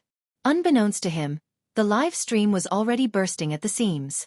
Countless unlucky people were wailing in anguish, passionately portraying what it meant to be envious, jealous, and hateful. Tudu Feichio, this is a historic moment. I never thought that salted fish would have the chance to be in the same frame as the host. Yi Wu Yenling, I'm so jealous. Why is it that when I transmigrated, I was so far away from the host, but when she transmigrated, she had the opportunity to meet the host couple. It was heartbreaking enough to see the guy who ate by rubbing his feet, but he didn't expect this guy to be the real deal. Gue Kai Gua Feng Xiao. Did you guys notice that each time I transmigrated, the luckier one by one? Does this mean that the next time I transmigrate, I will have the chance to collect all the illustrated achievements, get the signatures of all the members, and walk to the peak of life with antiques in my pocket? Ko Jiao Chi Fan. Wash up and go to sleep. Everything is possible in daydreams. While the salted fishes were boiling with excitement, the target of their envy was facing a test of life and death. Wei Si's hand that was holding the sword was very steady. The salted fish Lucky Queen did not dare to move, for fear that the other party's hand would slip and stab her. Big brother. Let's sit down and talk. Don't play around with weapons. That's not in line with the core values of socialism. The salted fish Lucky Emperor knew his place. He knew that his address just now had offended Wei Si, so he could only change the way he addressed Wei Si with tears in his eyes. Wei Si did not listen to her explanation and answered Zhang Pengji's question. "My lord, this person's behavior is impetuous, his words are frivolous, and his actions are also suspicious. Why don't we bring him down for interrogation?" The salted fish Lucky King could not help but shed two streams of tears. "I've been a fan of you for so many years. As my idol, you actually treat your fans like this." Sad Xueqi Zhang Pengji dismounted from the horse and resisted the urge to smile. "Forget it. He looks like a hunter who lives a hard life. Put away your sword first. Look, he's so scared that he's about to cry." Wei Si did as he was told and skillfully sheathed the snow-white sword. When the salted fish Lucky Queen saw this, she secretly swallowed a mouthful of saliva. She decided to take back her label of Wei Si as a weakling. "Who are you?" Zhang Pengji asked with a pleasant expression. The salted fish Lucky Queen's eyes darted around. When she saw the system's notification, she secretly heaved a sigh of relief. I'm a hunter from the nearby mountains. Greetings, my lord. She stuttered as she spoke. Her posture of cupping her fists was also very awkward. Instead, she portrayed the image of a hunter who had not seen the world. Wei Ci glanced at the books and luggage that she was carrying and said indifferently, "A bunch of nonsense." This person's image was quite in line with the image of a hunter, but the things that he was carrying were not what a hunter should have. The salted fish Lucky Queen looked at Wei Ci with a wronged expression. She was answering according to the system's notification. Could it be that the system was making fun of her? Wei Ci asked, "You said that you're a hunter. Then whose things do you have on you belong to?" When the salted fish Lucky Queen heard Wei Ci's question, she suddenly had the illusion that her heart was beating 70 beats per minute. If Jiang Pengji was not by her side, she really wanted to pounce on Wei Ci and hug him. Even if she would be stabbed a few times by the other party, it would be worth it. Even if she died under a peony flower, she would still be a romantic ghost. "I have these things." The salted fish Lucky Queen could not help but glance at the system's notification. After she saw it clearly, she almost cussed it out loud. At the same time, she blamed herself for being careless. Why? Because the luggage did not belong to this body at all. I picked up these luggage." The salted fish Lucky Queen stuttered. Her entire face looked even more aggrieved and pitiful, as if she was about to cry in the next second. "I really picked them up. I saw that the luggage was on the ground and no one wanted it, so I took it." However, Wei Ci said, "Picked up?" There were not many households near Zhangjiang Pass. After the war started, the evacuation of the people was hastened. Now that it's in the wilderness, where did you pick up these things? Could it be that the nearby bandits were tempted by the wealth and killed to steal it? The salted fish Lucky Queen watched as Wei Ci placed his right hand on the hilt of his sword. Her legs turned to jelly. Why did Beauty Ci guess so accurately? Yes, this body was actually a bandit who made a living by robbing people. There were 6 other accomplices. Since the war started at Zhangjiang Pass, the 6 accomplices were afraid of Jiang Pengji's power and influence. They secretly moved to another place. Only this body could not leave because it had to take care of its elderly mother. Because there were no passers-by, the bandit had a hard time. He did not make any business for a few days. Yesterday, he met a sloppy refugee. He followed him with a hatchet in his hand. It happened to be raining heavily. The bandit and the refugee were fighting. He thought that he could kill the person in a few moves. He did not expect the other party to be so stubborn that he would rather die than let go. In desperation, the bandit chopped randomly with the hatchet a few times. The heavy rain quickly calmed his feverish mind. He realized that it was very likely that he had killed someone. He was so scared that his legs turned to jelly. He turned to escape. The mountain road was rugged and it was raining heavily. The bandit lost his footing and rolled down the mountain. When he woke up the next day, he had already become the salted fish Lucky Queen. The system gave a brief introduction, but the salted fish Lucky Queen only saw that the body was that of a bandit. She killed someone. Wei Ci used a sword to scare her. She shivered and confessed everything. Wei Ci's face was livid. Jiang Pengji, who was standing 2 steps away from him, secretly face-bombed. She was sure that the salted fish Lucky Queen was a good girl. She would confess whatever Wei Ci lied to her. In a more complicated environment, she would not survive more than 2 episodes. Jiang Pengji even covered up for her and said that she was a hunter who lived nearby. "So, you really killed someone to steal their wealth?" Wei Ci's left thumb pushed against the sword's guard. The snow-white blade was slightly unsheathed.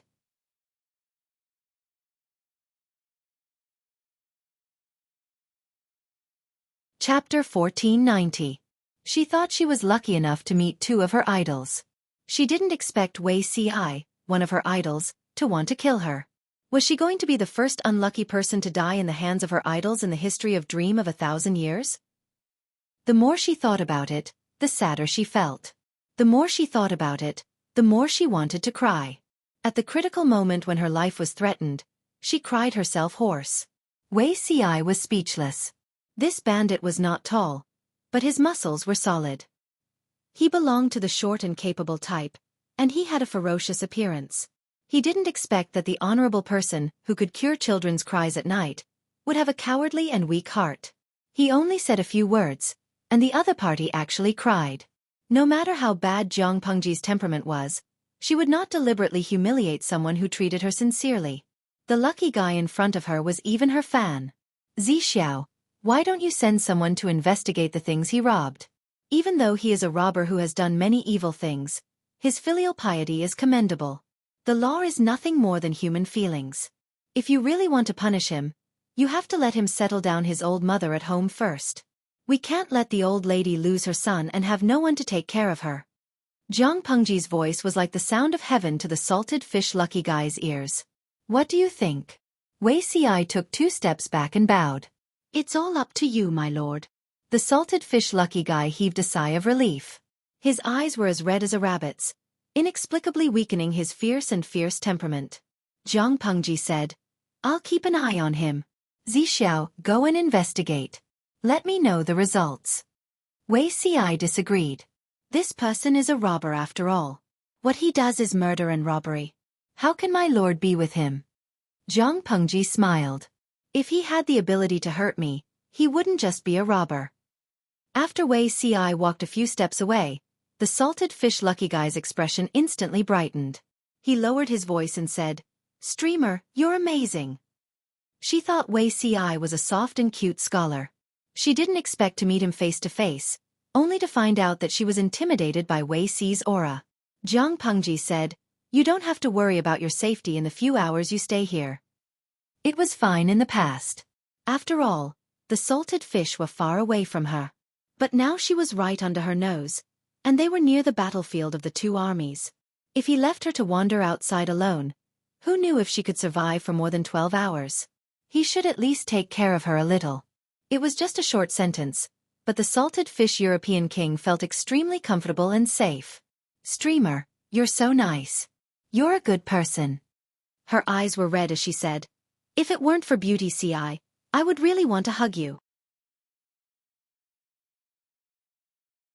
Jiang Pengji said coldly, You can't hug me when he's not here. Why? Ugly reject. Salted fish lucky king. Ing. While they were talking, Wei Xi walked over in a hurry, seeming to have lost his composure.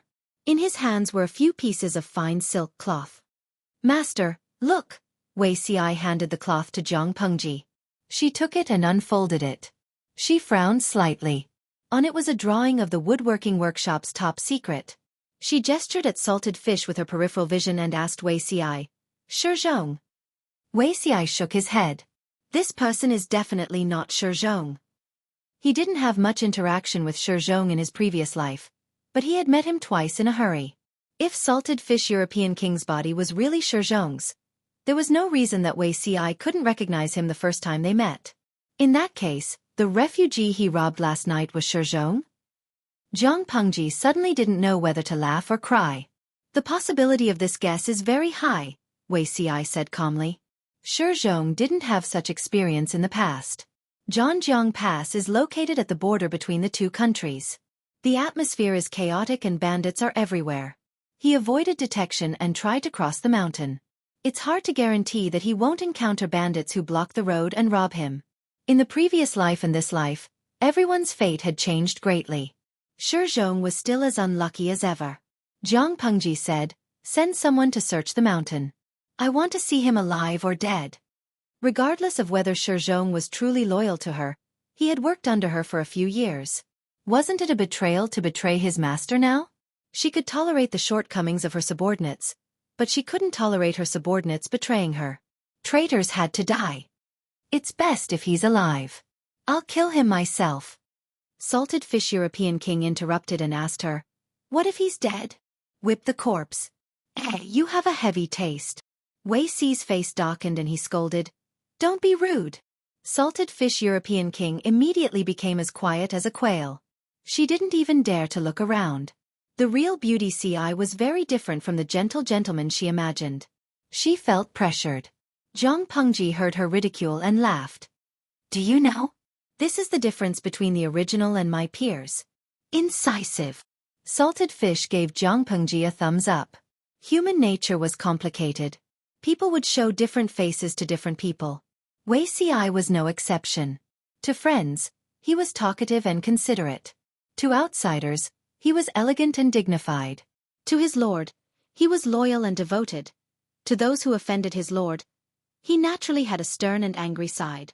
The way Ci insulted Fish's mind was based on the way Ci she saw in the streaming room. Naturally, it was different from reality. Wei Ci sent someone to search for Shizhong's corpse, but after searching the mountain, they only found a pool of blood and drops of blood scattered intermittently along the way. Shizhong wasn't hacked to death last night. After waking up, he hastily treated his wounds and left.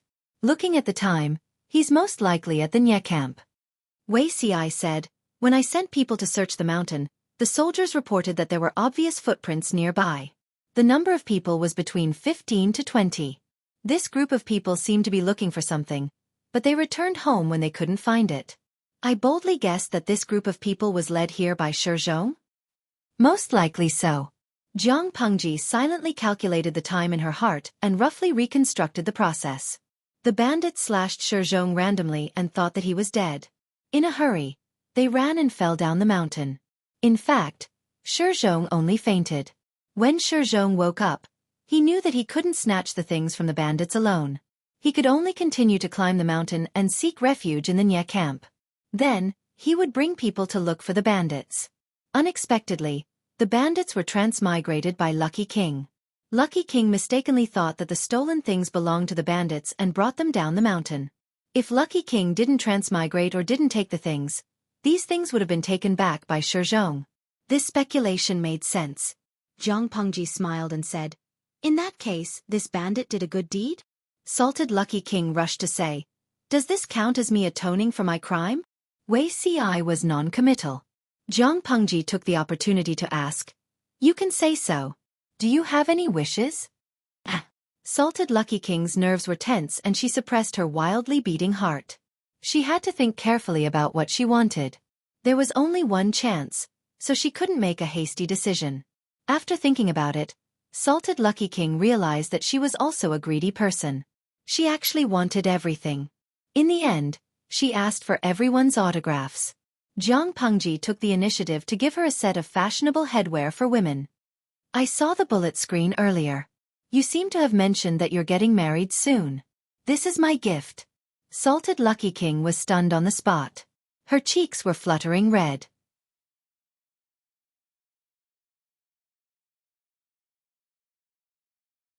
Chapter 1491. Thank you. The Lucky Queen suddenly became shy. She felt that it was the best gift she had ever received in her life. It made the wedding meaningful. "I wanted to have a Western-style wedding, but I've changed my mind. How am I supposed to send you the wedding photos?" "I don't think so," Jiang Pengji said frankly. "However, even if there are no wedding photos, I think you're definitely a very beautiful girl. You'll be the most beautiful bride on your wedding day. Also, I have to apologize to you for what happened to Zixiao. His behavior just now was due to his cautiousness and his protection of me. If he offended you, please don't take it to heart and forgive him." The Salted Lucky Queen blushed. She covered her face with her hands and said shyly, "Actually, it was my fault. I should be the one apologizing to Wei Ci. After all, that title was offensive to him. Nothing has happened yet, and I'm not hurt. Streamer, I realize that you're better than I thought. If not for the fact that you're a girl, I really want to replace the groom." The last sentence was what she wanted to say. The streamer was warm, flirtatious, handsome, beautiful, and responsible. Fortunately, she was a girl. If she was a guy, she would really want to kick her fiancé. I've heard similar words many times before. Jiang Pengji laughed involuntarily. "Fortunately, I can fight. Otherwise, I would have been beaten to death by the group." "You don't have enough charm, but you still beat your rival in love. Isn't this indirectly admitting that you're inferior to your rival in love?" The Salted Lucky Queen shook her head. After a while, she changed the topic. "I suddenly thought of something. Others will be jealous of you for giving me such a precious gift." Jiang Pengji glanced at the bullet screen in the streaming room and told the salted fish with a heavy expression. "They're making a scene. All of them are envious, jealous, and hateful. Some even plan to send you a knife." The Salted Lucky Queen was very optimistic. "This is great. I can open a knife shop without having to purchase goods." Jiang Pengji had a very good impression of the optimistic salted fish. However, because of her identity, she could not pay too much attention to him. Jiang Pengji ordered someone to prepare a delicious meal for the salted fish. She calculated the time and it was time to go back after she finished eating. The food in the army was not very good, but the salted fish European king still finished his meal. He returned to his own world with a set of accessories and gifts from his idols. Jiang Pengji didn't have the energy to care about how salted fish was doing at the moment. How is Shizhong's memory? Since he has a photographic memory, even if he doesn't have the blueprint, he should be able to write it down, right? Although they had recovered the blueprint, Shizhong had run back to the Nye camp. Leaving this person alive would ultimately be a scourge. You don't have to worry too much about this. Let's not talk about whether or not Shizhong can restore the contents of the blueprint. Even if he can, how long will it take to mass-produce them? CI had just sent someone to interrogate the robber, and the robber confessed everything out of fear. He said that he had cut Shizhong's hand, cheek, collarbone, and shoulder. With such injuries, even if he didn't die, he would still be half dead. If the injuries were any deeper, it was difficult for him to even hold a brush, so how could he draw a fine picture? Jiang Pengji felt better after hearing that. On second thought, she was suddenly curious about Niel Yang's reaction. Shizhong, the chess piece, was completely useless. He went for wool and came home shorn. Even if Shizhong wasn't sent by Niel Yang, he was most likely very depressed. Just as Jiang Pengji had guessed, Niel Yang was indeed very depressed at the moment. If he hadn't restrained his temper, he would probably have flown into a rage. Wei Yong said apologetically, "I didn't do my job well. If I had been more cautious and sent someone to receive him earlier, perhaps." Niel Yang interrupted him and sighed in his heart. "Forget it. Even God is helping Lu Shi. What can we do?" Shizhong didn't meet anyone who was pursuing him along the way, but he just had to meet a robber when he was crossing the mountain. I have to say, maybe this is fate. When luck was good, everything went smoothly. When luck was bad, even a sip of herbal tea would get stuck in one's teeth. Wei Yong blamed himself incessantly. This matter was his fault. If he had been more cautious and sent someone to receive Shizhong, it might have been a different situation. Niel Yang asked again, "How is Shizhong's injury now?" He remembered that Zi Shun had said that Shizhong had a photographic memory. It didn't matter if the drawing was lost. He could still write it down if he was alive. Wei Yong sighed softly. Not very good. The military doctor said that his right hand was cut by a hatchet. He won't be able to write for a while. The wound on his cheek is too deep. His left eye can't be saved. The wound on his left shoulder has spread to his collarbone. It's not easy to heal and it's very easy to rupture. It had to be said that it was a miracle that Shizhong could come back alive. He had the heart but not the strength for other matters. Niel Yang was silent for a long time. However, the two of them didn't know Shizhong's determination to climb up. If he couldn't write with his right hand, he would use his left hand.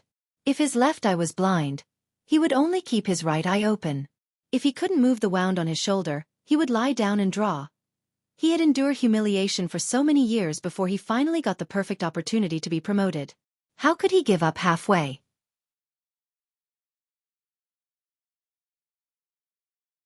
In fact, during the years he was undercover in the woodworking workshop, he had thought of defecting. However, the idea didn't last long. After all, the woodworking workshop was a low-level government office. Even if Jiang Pengji attached great importance to it, the people inside almost didn't participate in politics. Zhang Ping, one of the three heads of the woodworking workshop, had worked there for 2 years, but that was because Jiang Pengji was short of talents. Zhang Ping and the others enjoyed excellent treatment, but they didn't have any real power. Or rather, the woodworking workshop was a department that didn't have any power. If Shizhong stayed there, no matter how hard he tried, he could only climb to the position of Zhang Ping and the others. Without real power, what was the point of having a high position? However, Shizhong was right-handed. He couldn't use his left hand to write. How could he draw exquisite and detailed drawings? He didn't make any progress for a few days. At that moment, Jiang Pengji had finished reorganizing. Several batches of supplies arrived one after another. It's not a solution to always be in a deadlock. We have to find a way to break through, Qiguanrang said. Niel Yang refused to accept the challenge for several days. This is the fourth time he has put up a no challenge sign.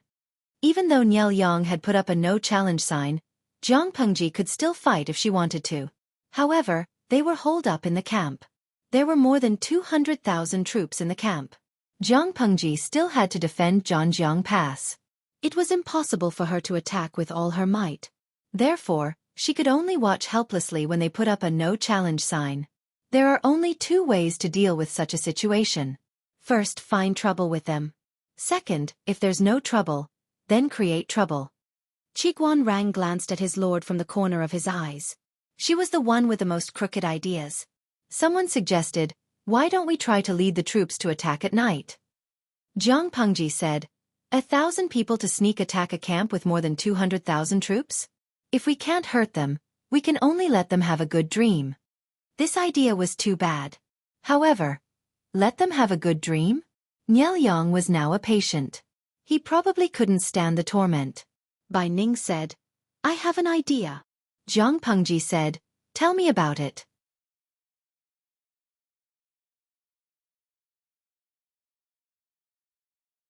Chapter 1492. Bai Ning wasn't the only one who wanted to make a contribution. The 5 million salted fish in the streaming room also wanted to join in. Pulsation activation.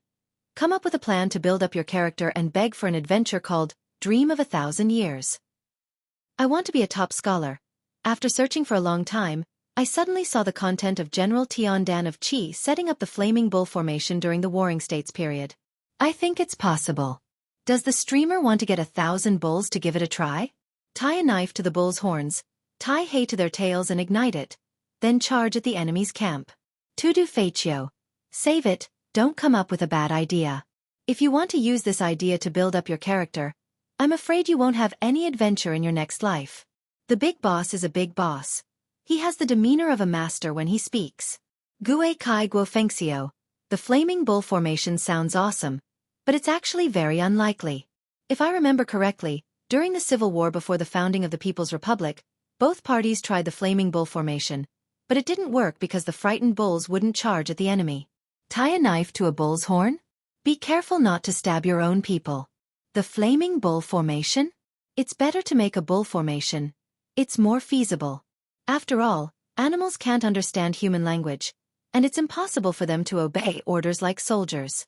Although there are records of the Flaming Bull formation in history, history can't be completely trusted. The practical difficulty has to be considered. If one plan doesn't work, another plan comes up. Shuli Jiqiu, if the Flaming Bull formation doesn't work, then we can learn from Wife Chow and attack Crow's Nest at night in the classic Battle of Guandu. The streamer sends troops to attack their logistics granary. As long as they burn all their food, the battle will be easy. In Yuejia Zhuge Qinma. Hee. Do you know where Niel Yang's logistics granary is? The salted fish are so eager to come up with a plan, only because Jiang Pengji's gift to the lucky emperor made them collectively explode. That lucky emperor was extremely lucky. If he had the treatment of a 5 million lottery winner, the other lucky emperors only had $5 at most. It's infuriating to compare. The lucky emperor hasn't held a wedding yet, but he's already released his wedding photos online. He spent a high price to buy custom-made fabric and hired a professional tailor to customize his wedding dress.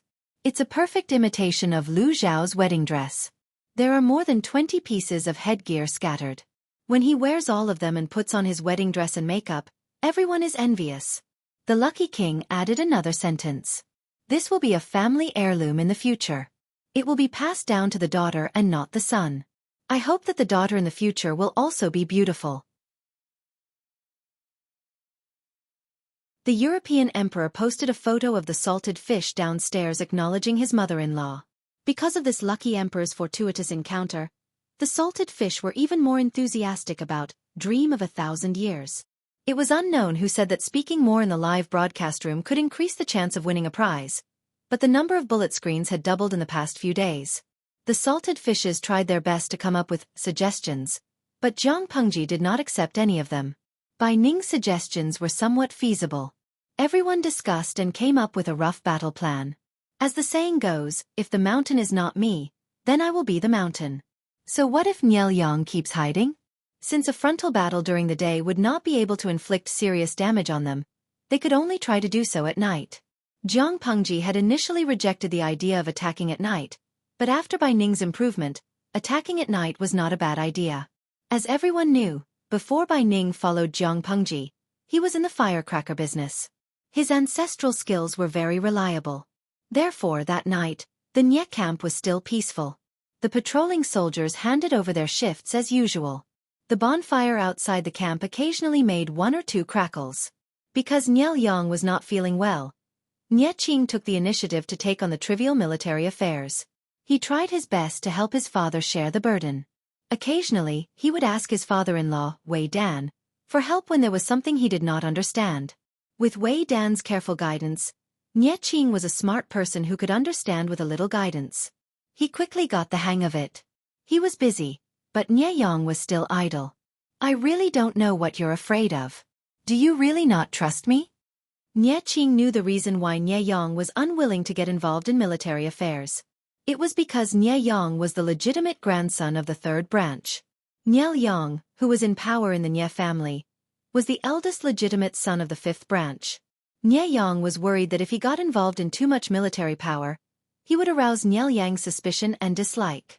After all, the internal conflicts in the Nye family were quite deep. Old Master Nye refused to admit his old age.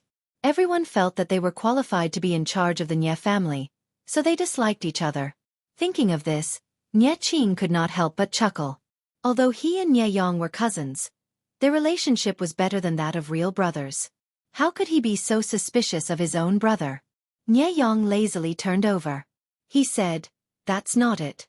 This little brother is mediocre and untalented. It's better not to cause trouble for elder brother." Nye Qing moved the lamp closer and struggled to read through the scrolls with slightly sore eyes. When he finished processing a batch, he saw Nye Yang finish 2 plates of pastries from the corner of his eye. He shook his head helplessly. Don't eat too much at night. It's easy to get indigestion and nausea. How old are you? You don't even notice this. Nye Qing was about to nag again.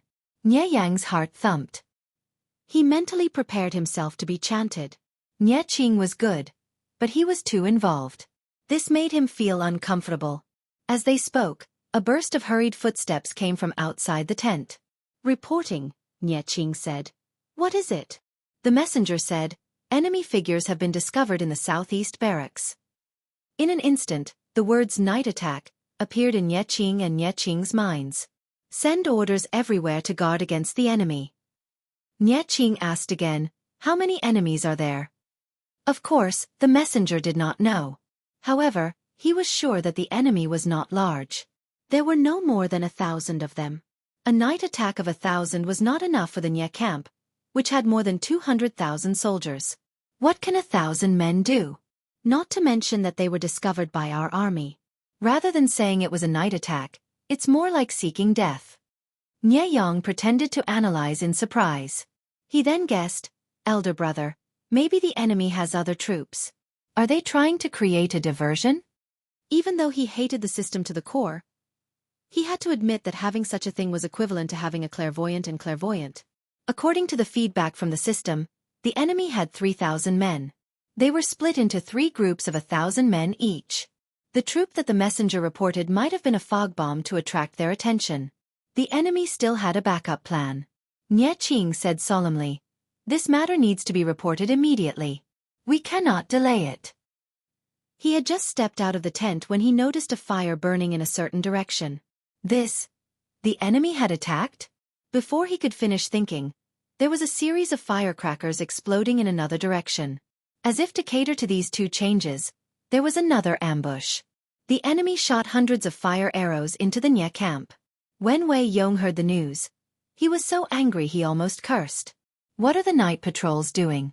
How is it that the enemy is less than 50 zhang away from the camp without being discovered? The range of arrows was limited.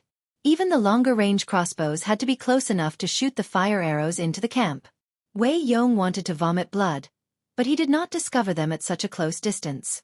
The soldiers guarding the perimeter of the camp also felt wronged. You're tuning in to the Xueqi's Martial Arts Saga YouTube channel. Don't forget to subscribe and join us on this journey to catch the most captivating stories.